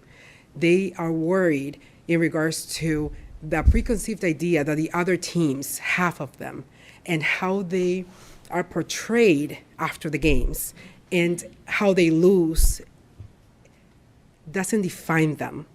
They are losing because most of the time they hear the disadvantages right there in the game, in the field. They are not waiting later on in social media to hear it. They're being laughed at. They're being told, look at them. And we as spectators, right, we're in the bleachers sitting, watching them, but we're all parents, we're all their aunties, and hearing this, I can see why less and less kids are joining the sports team. I have been to every single game of my nephew, every single one. I just had another nephew join soccer team for Lynn Classical as a freshman. And the disadvantages of having to play anywhere because they don't have a field to play in. Having to, wait for a loaner. Everybody's indoors, they're outdoors. Yeah, football can be played at any type of weather, but it's really disheartening that they don't have an option and that every other team has an option. My nephew has played in a lot of different teams. He had to go to Revere to be able to play in a team that was giving him a new helmet and equipment without him having to pay for it. He's been canning. He's been doing all this. He wants to work. How is he going to work, do the canning, do extremely well in school doing AP classes, and still be at practice for hours and hours end? There has to be a little bit more consideration towards what they're going through, because that we went through it. It's not that we didn't go through it, but kids behind are also going to go through it. So thank you so much. Thank you so much. Thank you. Anyone else for open mic? Anyone else speaking in open mic? Last call for open mic. And we will close the open mic portion of the evening. Thank you so much for everyone that spoke and shared the proposal. We really appreciate the input and certainly look forward to working on these issues. So thank you. I will now call to order the first regular meeting of the school committee. Roll call, please. Member Castellanos, absent. Member Dugan, Present. Member Gately, Present. Member Pena, Present. Member Reed, Present. Member Satterwhite, absent. Mayor Nicholson. Present. If everyone who is able could please rise for a salute to the flag and remain standing for a moment of silence. Allegiance to the flag of the United States of America and to the republic for which it stands, one nation, under God, indivisible, with liberty and justice for all. Please remain standing for a moment of silence in memory of Linda Rosendahl, a retired teacher and librarian who passed away December 28th, 2024.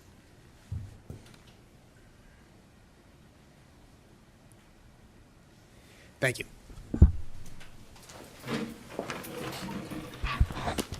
This item is the minutes. Motion to accept the minutes from the Building and Grounds Subcommittee on January 9th, 2025, the Curriculum Subcommittee meeting on January 9th, 2025, the first regular meeting on January 9th, 2025, and the Committee of the Whole meeting on January 23rd, 2025. Second. All in favor? Aye. Opposed? Ayes have it. Next is appointments.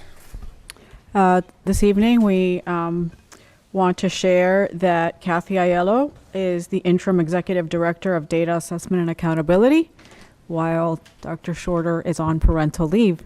And thank you, Kathy, for agreeing to step in and take over. Thank you for the opportunity, and I look forward to working with everybody. Thank you. Thank you. Next is presentations. First one we have is social emotional learning, MTSS, and clinical caseloads. Okay.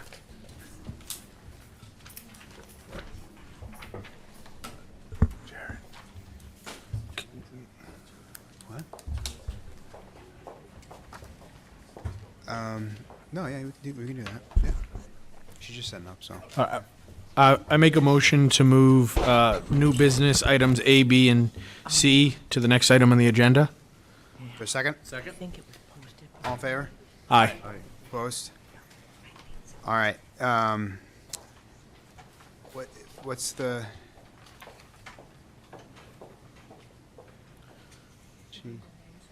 Okay, yeah. What's the recommendation of the administration? Dr. Alvarez highly recommends the field trip request to be approved for classical baseball team to go to Stamford, Connecticut for an interstate competition from March 28th through March 30th. Make a motion to approve the request for the classical baseball team trip to Stamford, Connecticut. Second. Any questions? All in favor? Aye. Aye. Opposed? Ayes have it. Good luck. Good luck, Coach Elwell. Stayed late. Renewal of lease agreements with the food project for garden space at Ingalls and LBTI. Make a Still move? Oh, that was earlier. Oh. Yep. Sure. Yep. Oh, yeah. Please. Superintendent? Hi, my name's Adeso. I'm the Associate Director for the Food Project. So I'm just here to represent what we do. So at LBTI, most of that garden space, or farm space as we like to call it, is for community gardeners. So it is a direct way for residents to grow their own food and be sufficient in that way. And the Ingalls Farm, we have about 4 community gardeners, but the rest of the land, which is about an acre, is land that we directly farm on, and a lot of that food goes directly to the farmers market, which is now located at the Commons and other hunger relief organizations like My Brother's Table. We often stock the Lynn Community Fridge, and we do a lot of our youth programming and community programming on those spaces. So if we have any questions about the work that we do, I'm here to answer. Any questions? Motion to renew the lease? Superintendent. What's that? Motion to renew the lease? Second. Food project? Is there any thoughts from the administration you want to share? What I would just say is I know how popular those gardens are. Ingalls has been there a long time, and it has really produced a great deal of produce. The students as well get access to working with the food project on that garden. I do have a question. LVTI, do the students at LVTI help with that garden at all? The students didn't. Are you asking in terms of like the actual building of the farm? Like the planting, the helping to maintain it? Not really, because a lot of that does go to community gardeners. So there's an expectation that they're the ones that are upholding their plots and cleaning up. And we host like garden days to do that work. As a person who loves gardens and has a garden in my own home, every time I drive by those gardens, it makes me smile. So I highly recommend it. Terrific. All right. Motion made, seconded. Roll call, please. Member Castellanos, absent. Member Dugan? Yes. Member Gately? Yes. Member Pena? Yes. Member Reed? Yes. Member Satterwhite, absent. Mayor Nicholson? Mayor Nicholson. Yes. Oh. And then the vote to cancel the March 13th, 2025 meeting. I make a motion to cancel the March 13, 2025 meeting for the Friendly Nights. Second. All in favor? Aye. Aye. Opposed? Ayes have it. Brings us back to social and emotional learning. Having trouble getting We have the hard copies, I believe. Yeah, we do. Unless you want to take more time, we can do something else, but I feel like, Do the ratification vote. Yeah, we can do the ratification. sure. Okay. Is there a motion to Thank you, amend? Josh, for trying to help. So motion to amend the agenda to move new business D and E to current. Second. Is there a second? Second. All in favor? Aye. Opposed? Ayes have it. Is there any votes taken in the curriculum subcommittee meeting? Yes, there were. So we took committee to vote for a health program sponsored by Girls Inc. And it will be good for grades 4 and 5. Second? Second. Discussion? Roll call, please. Member Castellanos, absent. Member Dugan? Yes. Member Gately? Yes. Member Pena? Yes. Member Reed? Yes. Member Satterwhite, absent. Mayor Nicholson? Yes.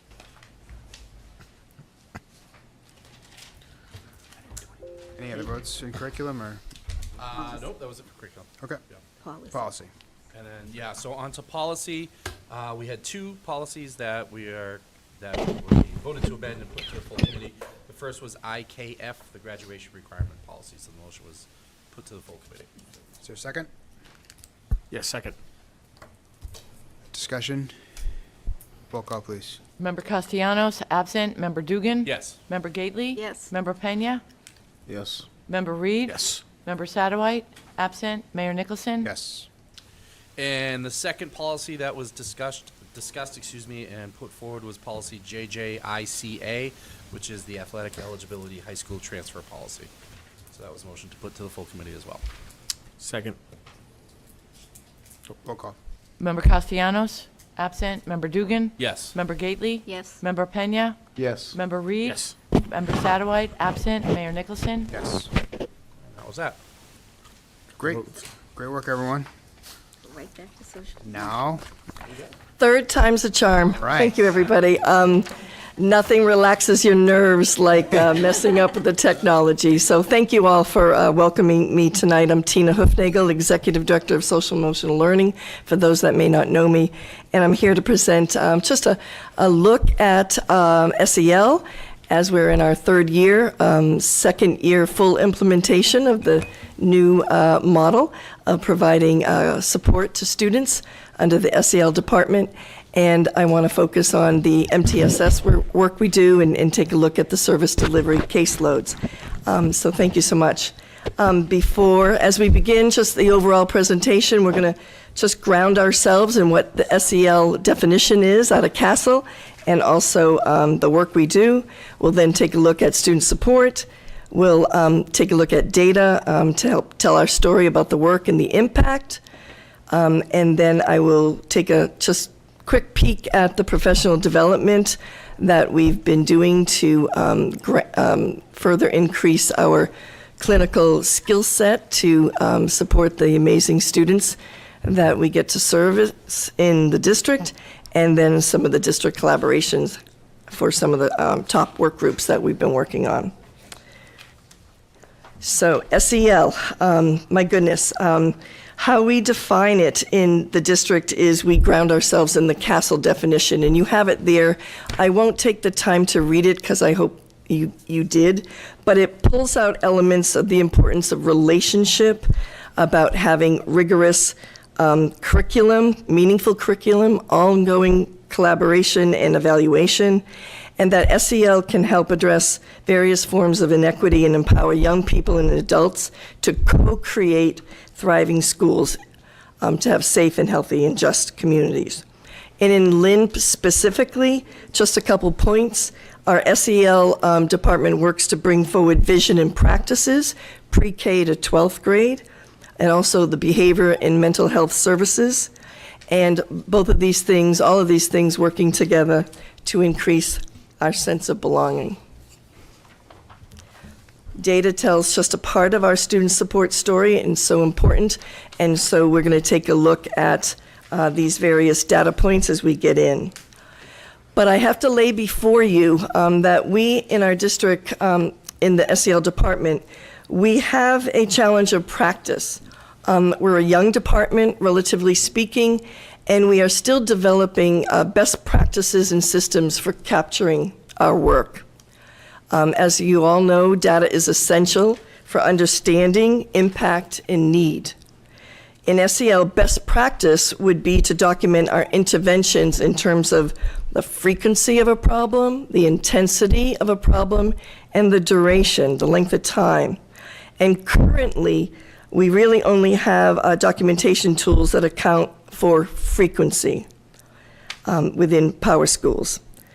Our hope for the future is that we would be able to develop, purchase a education technology platform that would focus on MTSS data, and we've looked at 4, and we hope to be able to have a conversation during our budget presentation around securing branch and mines, because it's imperative that we're able to capture fully the work that we're doing to look at interventions and how it's having impact in the school and on the individual students. So moving ahead, I'm trusting that you all have a sense of the multi-tiered system of support, how it's designed to support students, that it's a framework that helps schools provide students with the supports they need to succeed.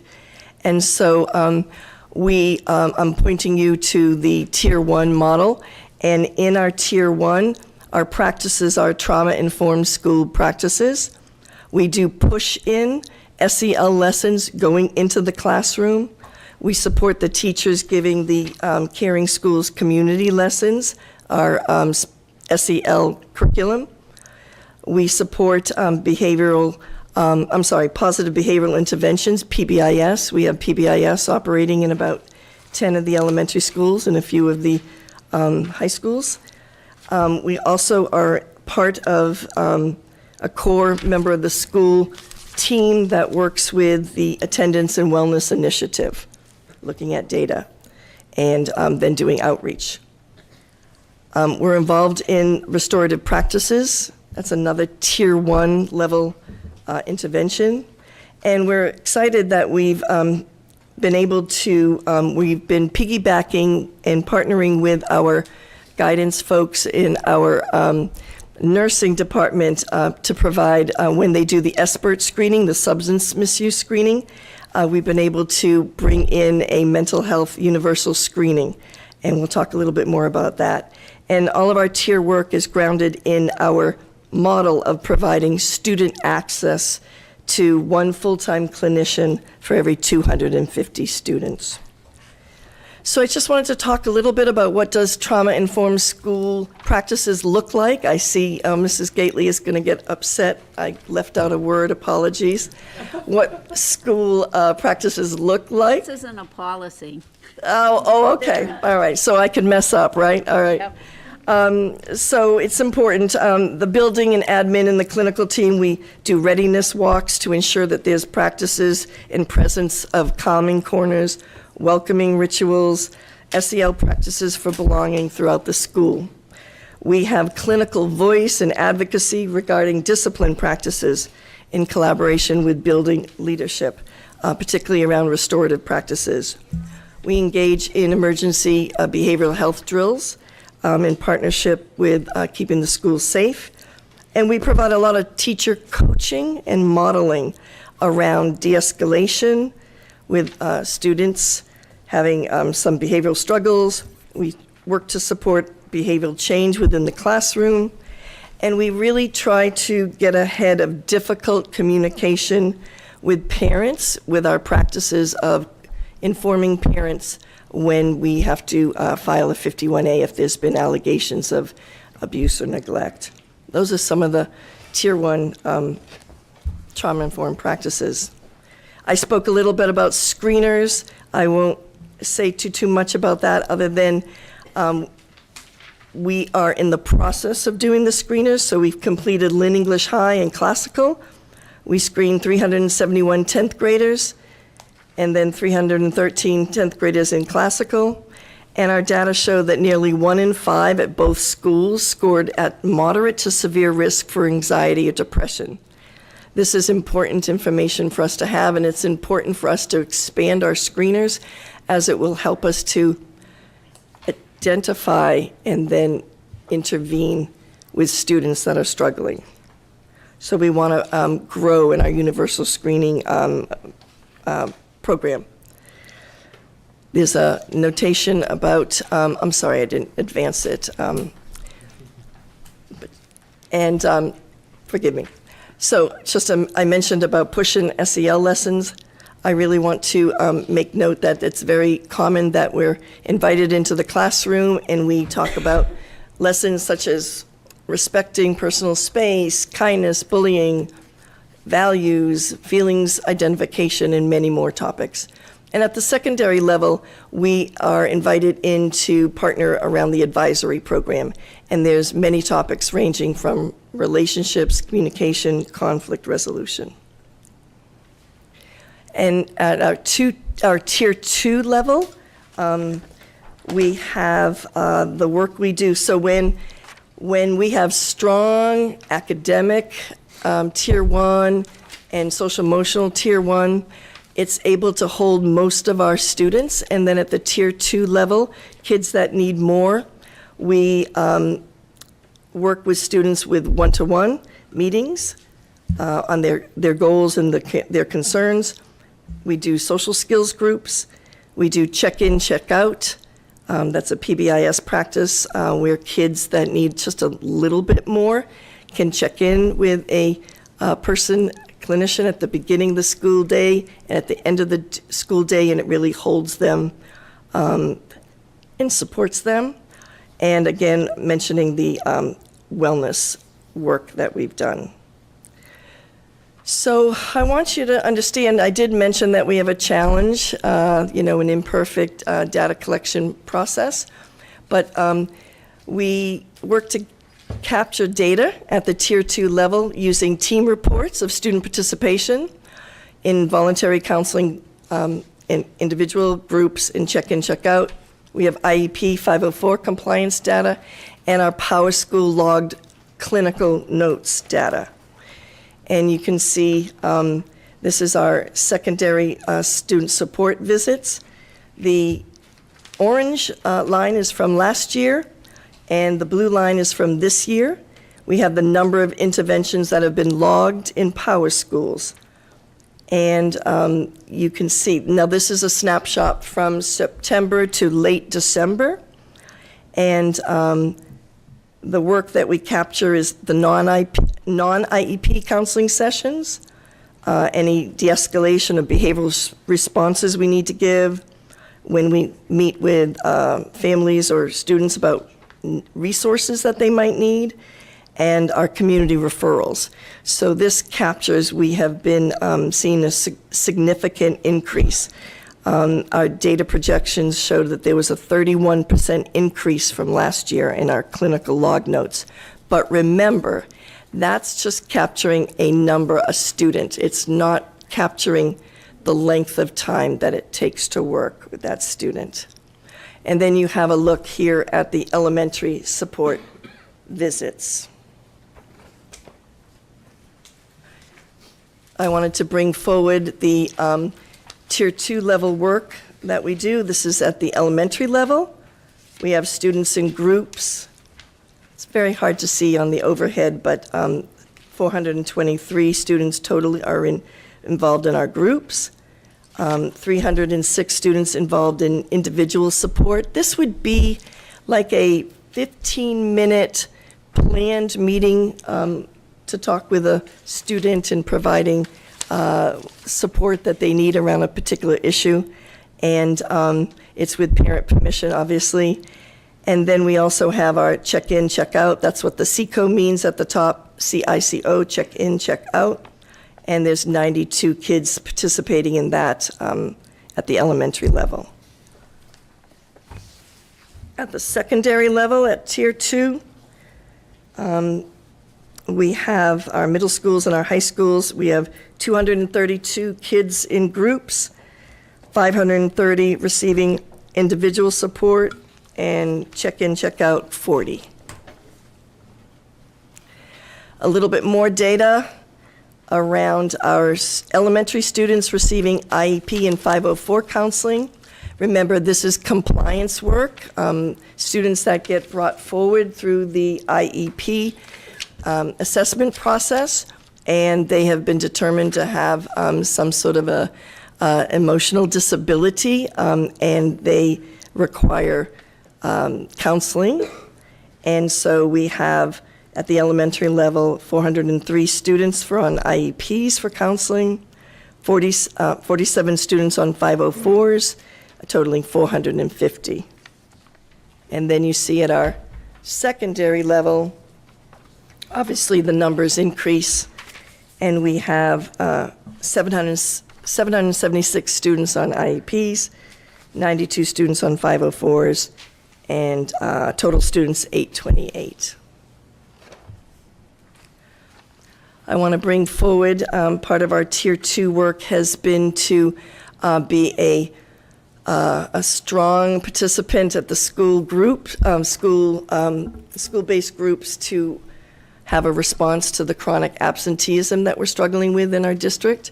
So we meet together with the supervisor of attendance that's assigned to the schools, and we look at the data, and then the students are highlighted that needs outreach, and the expectation and the intent is to have a conversation with the families to explore what are the barriers, how can we be helpful, what's going on, how can we help you get your son or daughter, child into school.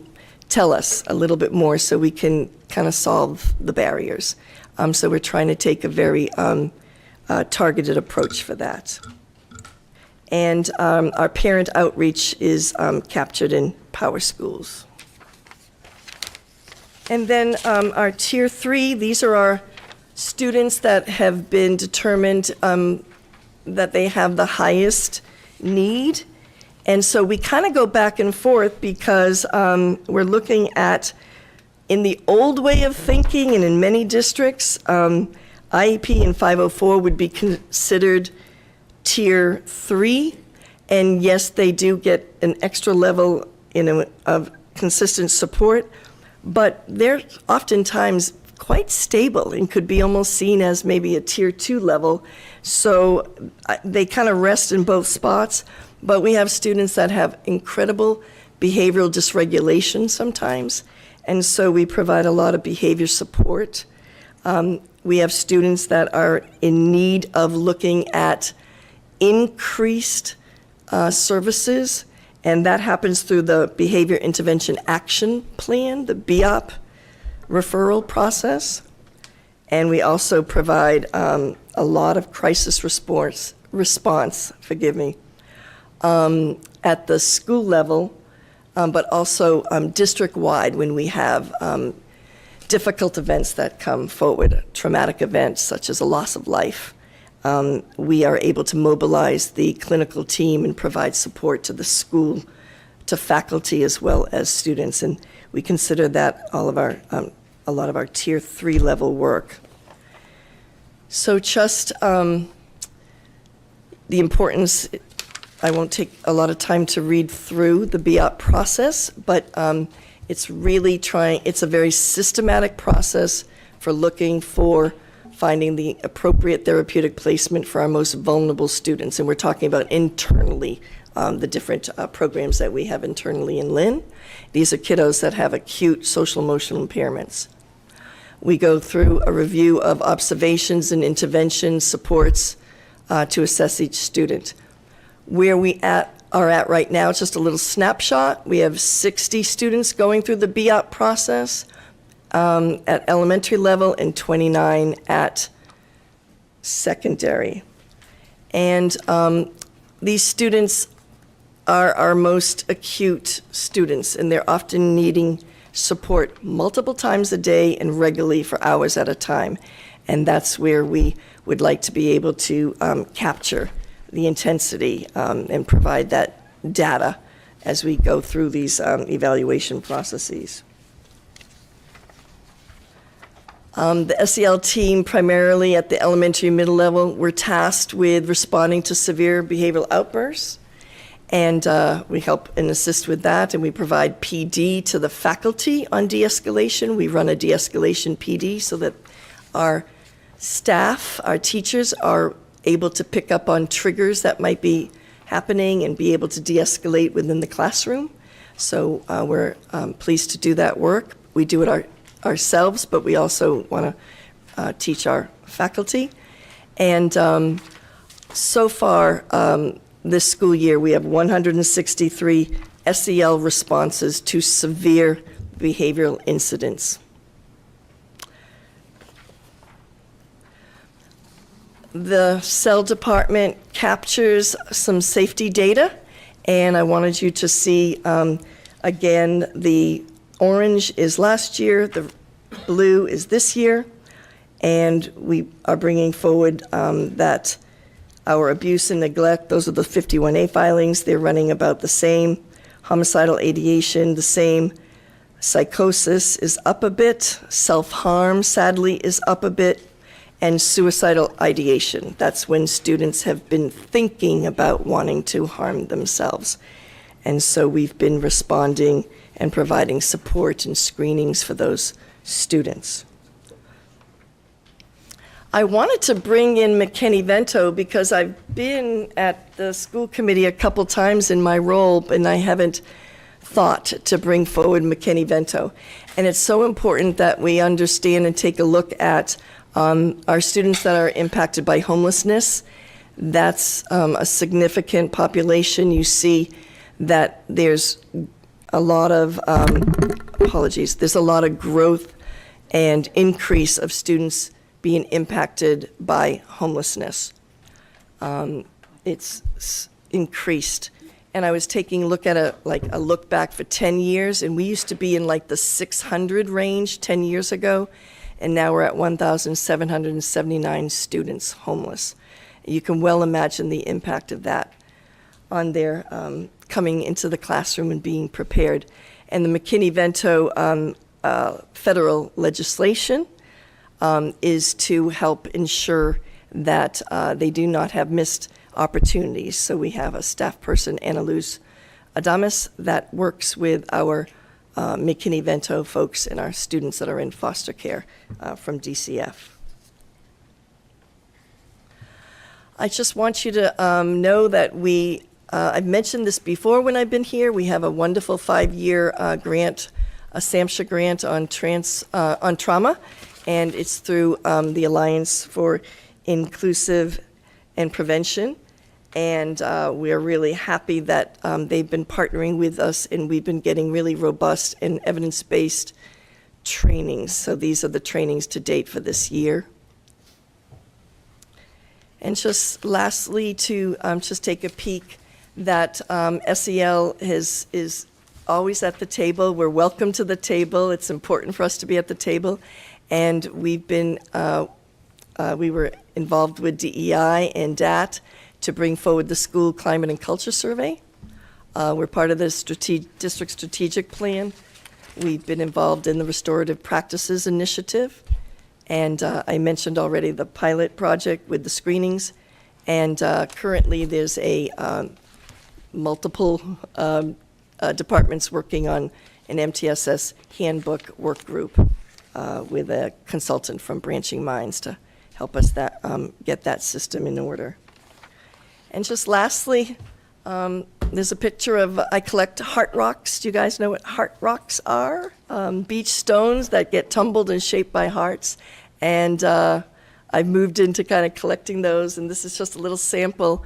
And it's just, a way of saying thank you to you all. This work can't go on, this support for students and families can't go on without your support. And I thank DAT for their help with the data. And I thank you all.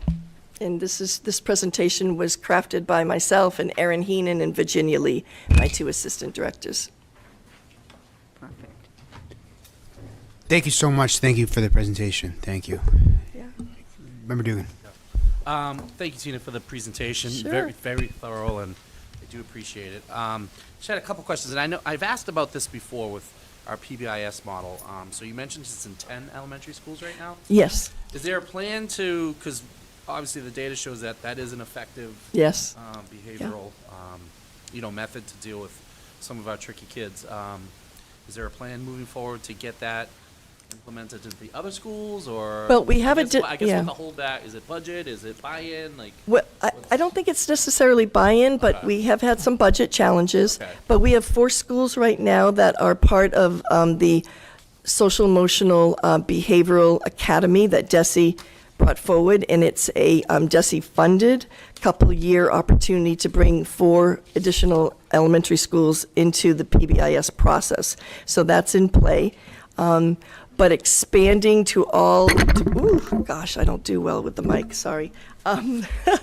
Keep my hands down. We have more interest at the elementary level. Yeah. And we do have, 19 elementaries, so it would be great to bring it forward. But it is expensive, some of these amazing practices, so. And then But we did get 4 new schools in through that academy, and we'll always, as long as they have the funding, we'll always be able to apply and get into that academy. Awesome, thank you. And then my final question is just about the push-in for the SEL time with our elementary schools. So how often does that happen? And our teachers, our educators, obviously are part of that, and what's their role when something like that happens? So push-in is when the teacher's kind of been assessing that there might be a little bit of a need going on. They've noticed that kids haven't been really respecting each other's space. They haven't really been, kind to their peers, and so they'll often invite a clinician in to do a little mini lesson on, boundaries and respect and how we can be, good friends with one another.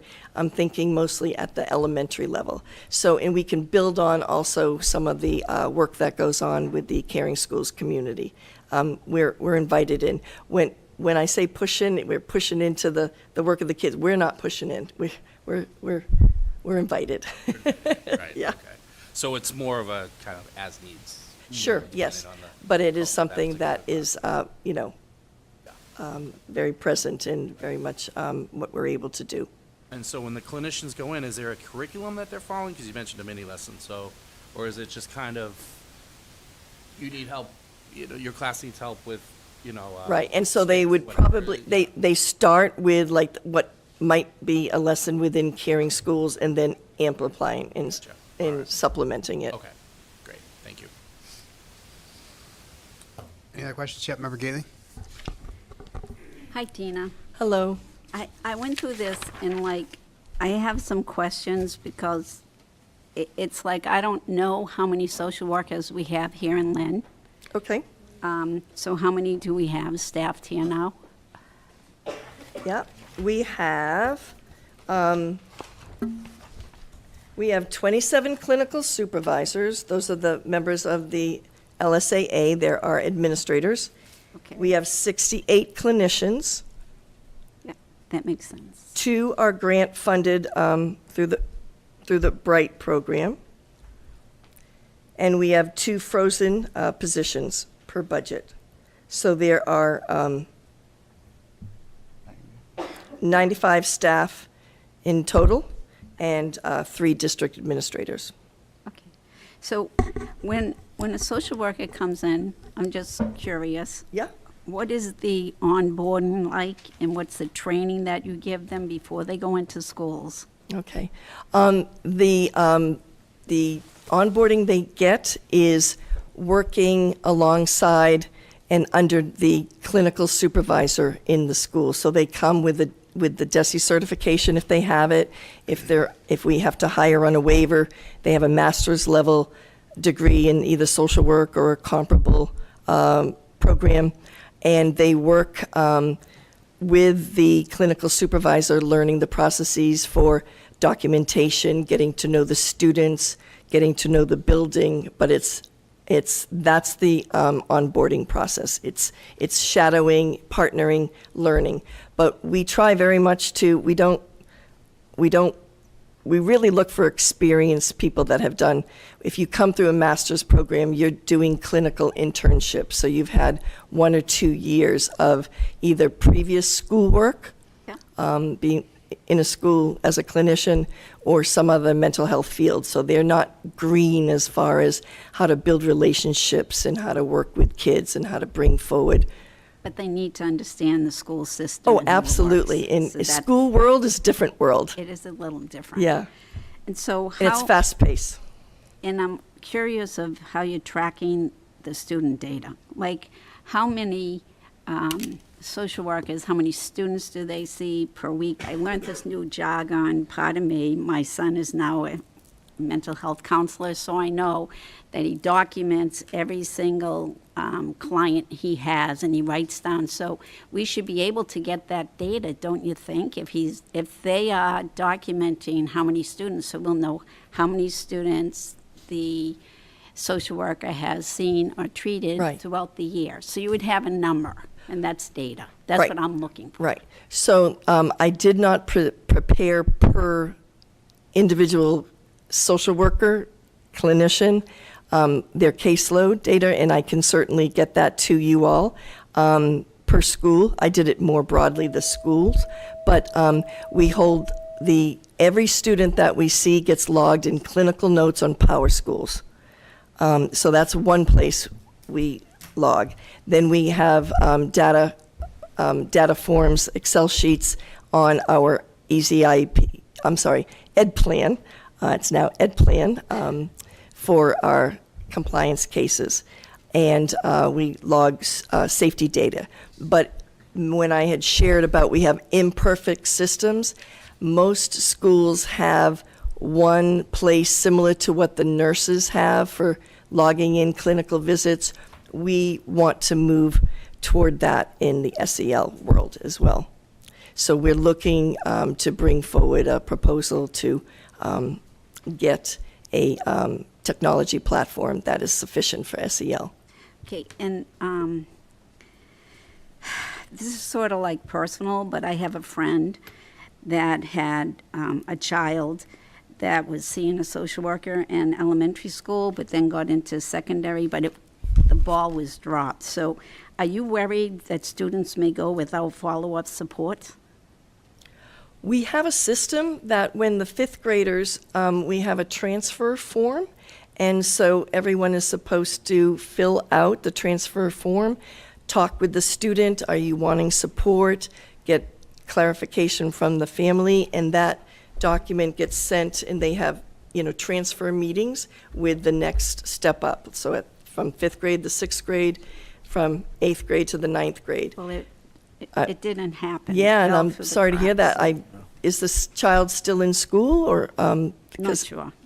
Okay, but that's certainly, I would, So maybe tracking them a little closer would be better, because when we have course. no way to document stuff, it's not there to see, we can't tell anyways. well, Thank you. the team knows who, the team knows who they're seeing, and I don't know why in this situation the warm handoff didn't happen, but It didn't happen.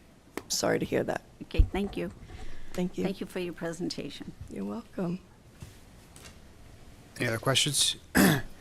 Thank you so much. Thank you. Really appreciate the it. opportunity. All right, thank you. Next was the district writing plan. Sure. I'm just gonna hook in. Yep. Can we take pictures? Quick recess. Wait, before you leave, I want to thank our student representative, Valeria Mendez of Lynn English High School, and wish her luck. Tonight is her last meeting. Thank you so much. Thank you. Thank you. Thank you so much for being here, and good luck with everything in the future. Thank you. We appreciate luck. it. Thank you. Thank you. Bye. Recess.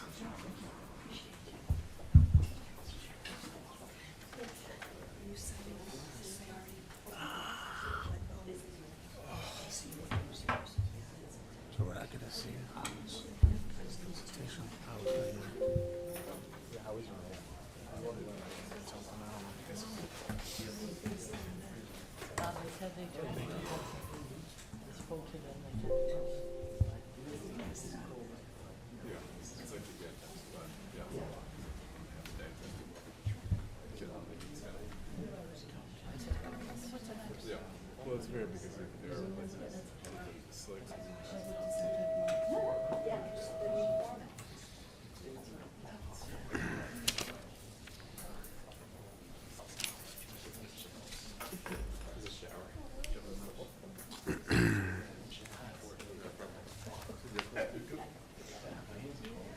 Chilly. Power school. Yeah, I'm just gonna we'll just refer to this. I'm not gonna.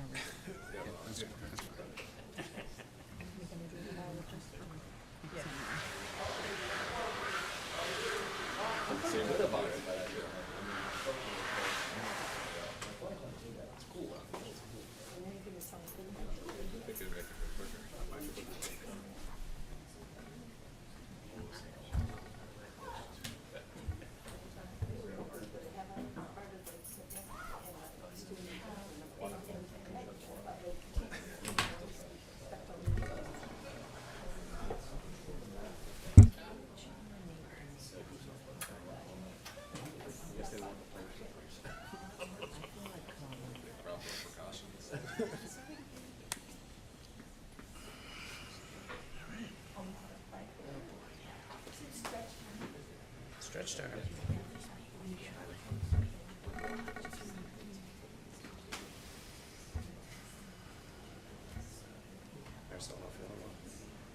Yeah, she was starting to feel like she was getting a fever.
Does it matter?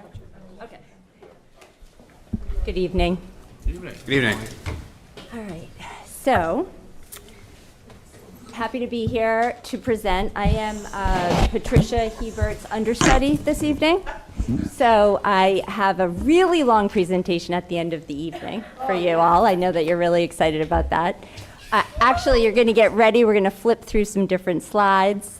But I am really happy to present the writing plan. So Molly Cohen, Deputy Superintendent, thank you for allowing me the opportunity to present on Ms. Hebert's behalf.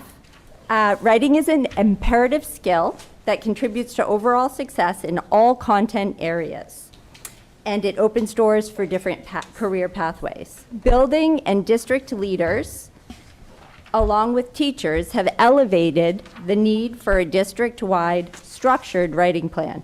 Although this presentation is as robust as writing is across all the contents, for the sake of time, I will highlight key slides that capture the major components of the plan.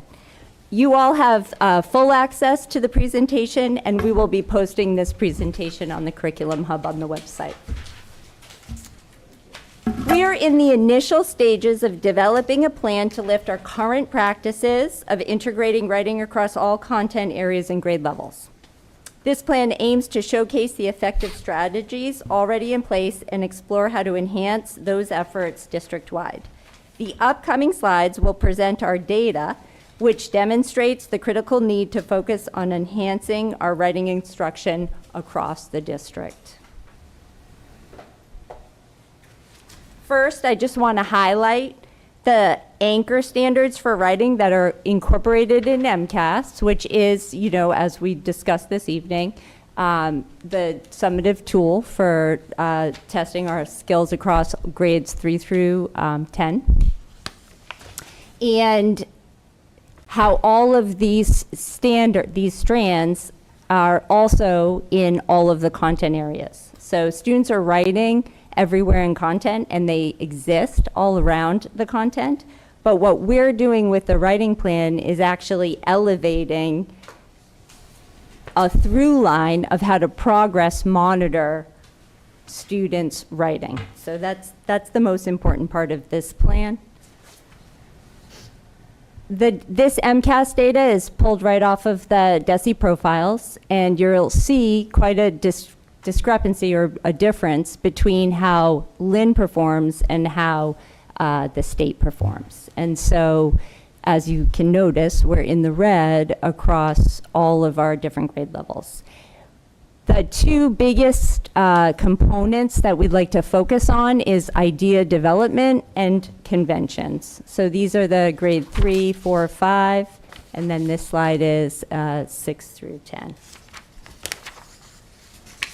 So how do we begin pulling together all of the writing standards that are across all the content? We start with a vision and a mission. So I would like to note that what we're really doing is elevating how we teach the process of writing. As teachers, we tend to focus on the summative published work, but the formative learning that is developmentally appropriate from pre-K to 12 is where the real learning and internalization of the skills happens.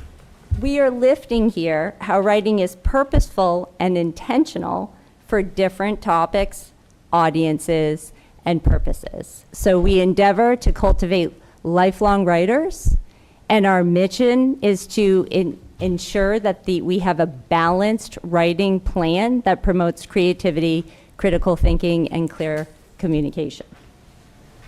Those are both connected to the portrait of a graduate and the different components of that.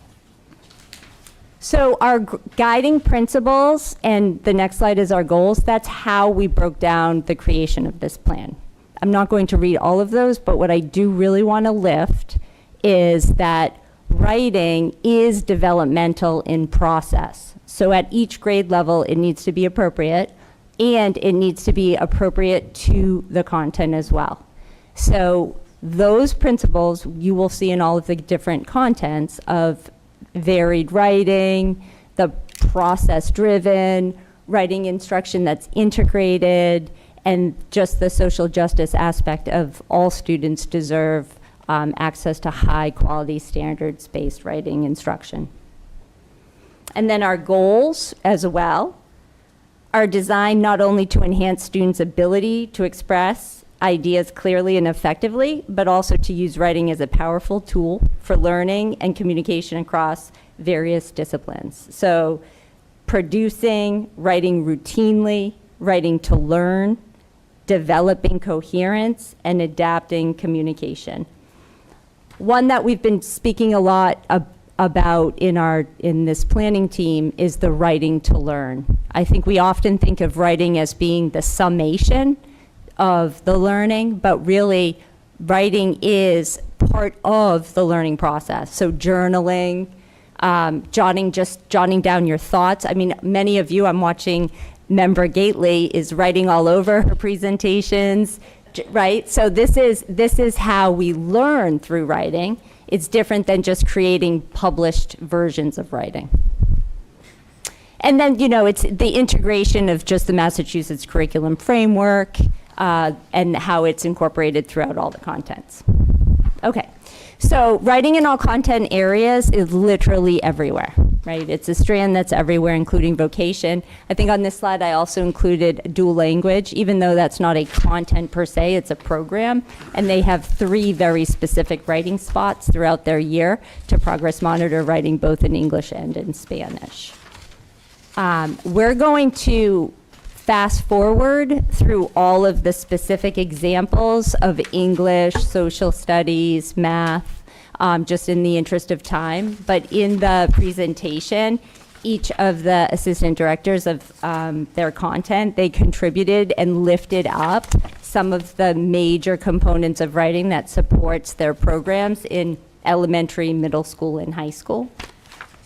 But for this evening, we're just going to focus on the new expectations for writing across the content areas.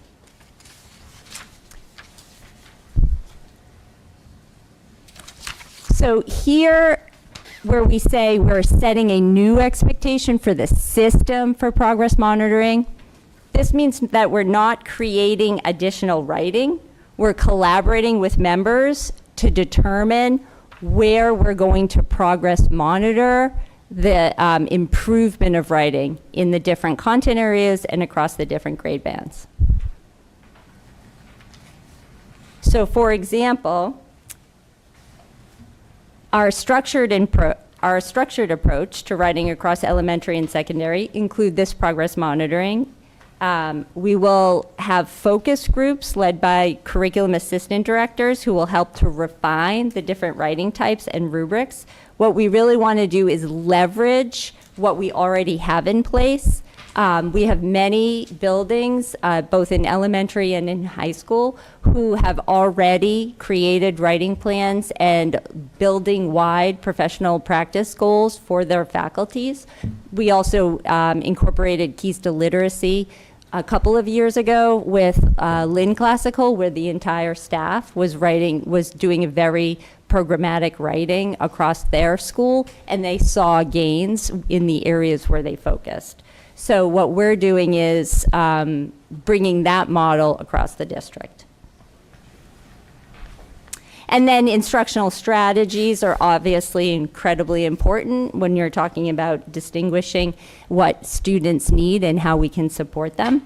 So our writing plan doesn't just cover the content integration, it also encompasses this comprehensive approach to these strategies. So here you see how intentionally planning with the MTSS model in providing the scaffolds and differentiated experience for all of our diverse learners will be part of that plan. And what we find, the finalization of this guiding document will fit into the MTSS guidebook that we're creating right now. And then just a reminder of some of the assessments that we have, both the formative assessments with journals and peer reviews, and then the summative assessments, which we're usually focus on lab reports, manuals, research papers. And then rubrics are going to be key in terms of being able to progress monitor the growth of our learners as writers, and also to calibrate. So we'll be using a student work template for calibrating how students are scoring on the rubrics. Okay. So to any plan, especially with any type of a change idea, you need to incorporate professional development. So by aligning our teaching methods and evaluation processes with ongoing professional development opportunities, we ensure our educators are well equipped to foster exceptional writing skills in our students. We're exploring a writing professional development for district leaders to use common language in supporting writing across all contents. So it breaks down to the district PLCs, where our assistant directors work with building and school leaders, and then they carry that to their school PLCs. In the district strategic plan, we're also drafting a full comprehensive professional development that incorporates priority area 1, which is strengthening the instructional model with culturally and linguistically responsive practices. Writing would fit right under that. And now the assistant directors are updating their curriculum maps to include these new writing expectations across the content. So the guide will provide teachers with the scaffolding techniques and comprehensive guidance for writing, and help teachers to manage writing assignments that ensure that they have the necessary tools to support their students. And then, as I've said several times, the progress monitoring of the writing development is the most important piece to this plan in terms of being able to gauge how effective the professional development is. And so I just want to speak clearly to this idea of the new writing expectation, that it's not about adding new writing assignments. It's about building a really comprehensive curriculum map where we're intentional and very specific to the content and where the writing assignment fits in specific contents. So for example, right now, math teams are focusing on the writing strategy of how to respond to an open response by stronger, clearer each time. So they're learning how to write it down an idea, build off that idea, and continue to revise that response until they get to a final response. So learning about the revision stage and editing stage in writing is really important for young people, so that they understand it's a process. Okay, and so I just want to pause for a minute and thank the members of the curriculum team and the MLE office for engaging in building this framework. And the next steps is we're going to be engaging focus groups in the district PLCs and the school PLCs, as well as the principal and director PLCs.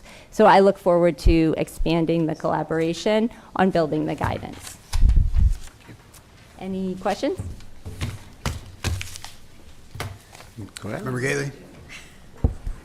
All right, under professional development, there are two acronyms I'm not familiar with, TAG and TMTP. Yep, TAG is the Targeted Assistance Grant. So we use this year, they're actually related. So TNTP is the New Teacher Project. They do a lot of research on effective instruction. Bless you. And we utilized TAG, this year, we utilized TAG funds to support the high schools with TNTP professional development and effective practices.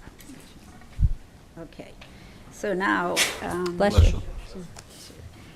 differentiation instruction for MLEs, I found in my personal experience when they were trying to learn difficult concepts in biology, and I think it would help them with their writing, is not only graphic organizers, the pictures tell them an awful lot of information, and if they just draw things, then they explain them in their language, and then they write them out. That's also another way that I didn't see in this presentation. Yes, so I think for these examples of the differentiated instruction is around how to support the actual sentence and paragraph development. So pictures is a way of, for them to demonstrate their knowledge of like what the learning is in the classroom, but we do want to move them into the creation of word sentences and paragraphs. Well, that's how Yeah. it works. Sometimes people learn differently, so I found a lot learned from the picture, and then they could explain it verbally and write it. So that's what I'm saying. Okay. It's Yeah. backwards. Sure. Thank you. Great. Thank you so much for the presentation. Thank you. Thank you. Thank you very much, Molly. Thank you. All right, turn it over to the superintendent. Thank you. This is just the communication for the Power Schools breach that I want to make the entire LPS community aware of. We sent out communication to families and staff on January 24th, and it was also posted on the website, so that there's a special section on our website now that continues to have updated information on the events around the Power School breach. Power School is one of the largest software solutions for K-12, and every district must have a student information system. So they are our main provider for that software information, student information system. And they were made aware on December 28th that they had an incident where their system was breached. And so they made us aware on January 7th, and then consequently we made families and staff aware on the 9th after we consulted with counsel, who is not here this evening, Howard Greenspan, and has been handling the communication with their company and counsel. The data that was accessed varies depending on the files that they accessed, but there was student information, employee information that was accessed. However, I just want to remind everyone that social security numbers and financial information is not stored in Power Schools. What they have responded with is that they will be responsible for monitoring of personal information at the credit bureau level, and they also have a hotline where you can ask any questions that you wish. And all of this is listed on the 4-page document that we created and posted. And so we'll continue to provide any updates as necessary, but again, we have, Mr. Greenspan is continuing to follow up on the issue. Thank you. Thank you. And then lastly, this evening, the superintendent's report. And I want to just stress that as a school district committed to fostering a safe and welcoming environment for all students, we want to reaffirm our dedication to protecting the rights and well-being of every child in our care. In light of the immigration and customs enforcement actions across the country, we understand that some students and families may be experiencing anxiety or uncertainty. We want to assure you that our schools are places of learning, safety, and inclusion for all, regardless of immigration status. In 2017, the Lynn School Committee adopted safe and welcoming sanctuaries for all students, which remains in effect. The policy ensures that our schools serve as safe spaces for our students and that immigration status does not impact access to education. Our staff is committed to upholding this policy by prioritizing student safety, maintaining confidentiality, and following established protocols to support families who may be affected by immigration enforcement activities. There are also links to those policies in English and in Spanish in the document once it goes online.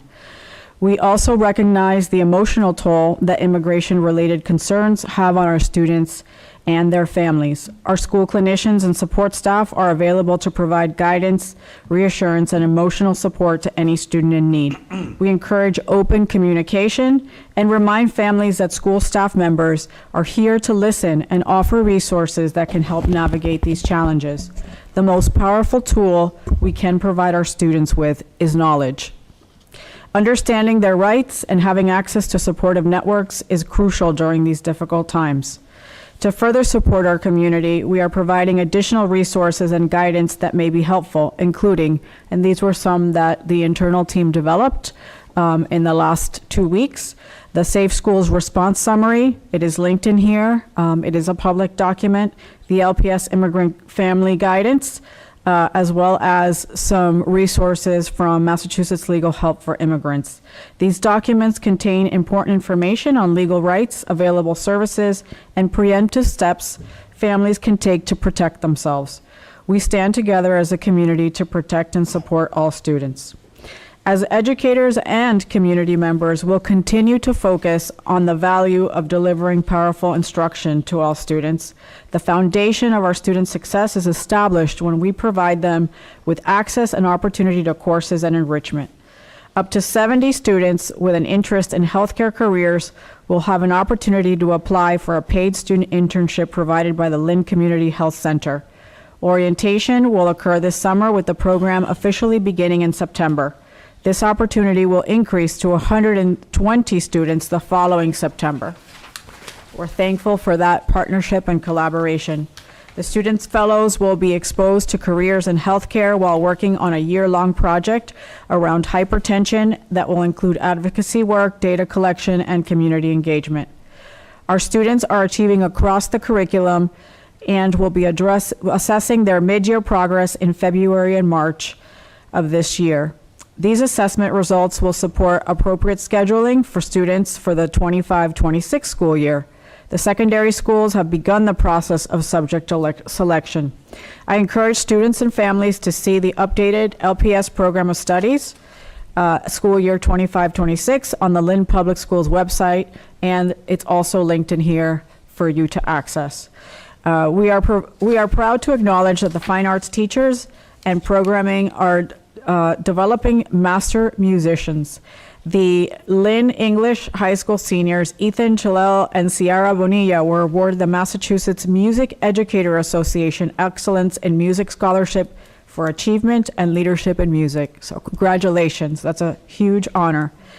In athletics, we want to celebrate the 2 basketball players at Tech reaching a milestone. Angelise Bingham, a senior on the girls' basketball team, scored her 1,000th point following in the footsteps of her father, Corey Bingham, the Lynn Tech boys basketball coach, who hit 1,000 points in 2002 here at Tech. Congratulations. And Giovanni Jean, a junior on the boys basketball team, reached 1,000 points earlier this week. The classical boys basketball team clinched the Greater Boston League Championship this week as well. So congratulations to them.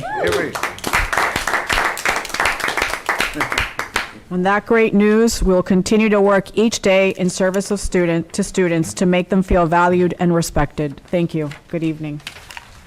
Thank you. Motion to adjourn. Second. All in favor? Aye. Opposed? Getting to take this back. Adjourned.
come into the Commonwealth, and that's a place where the federal government should do more to help.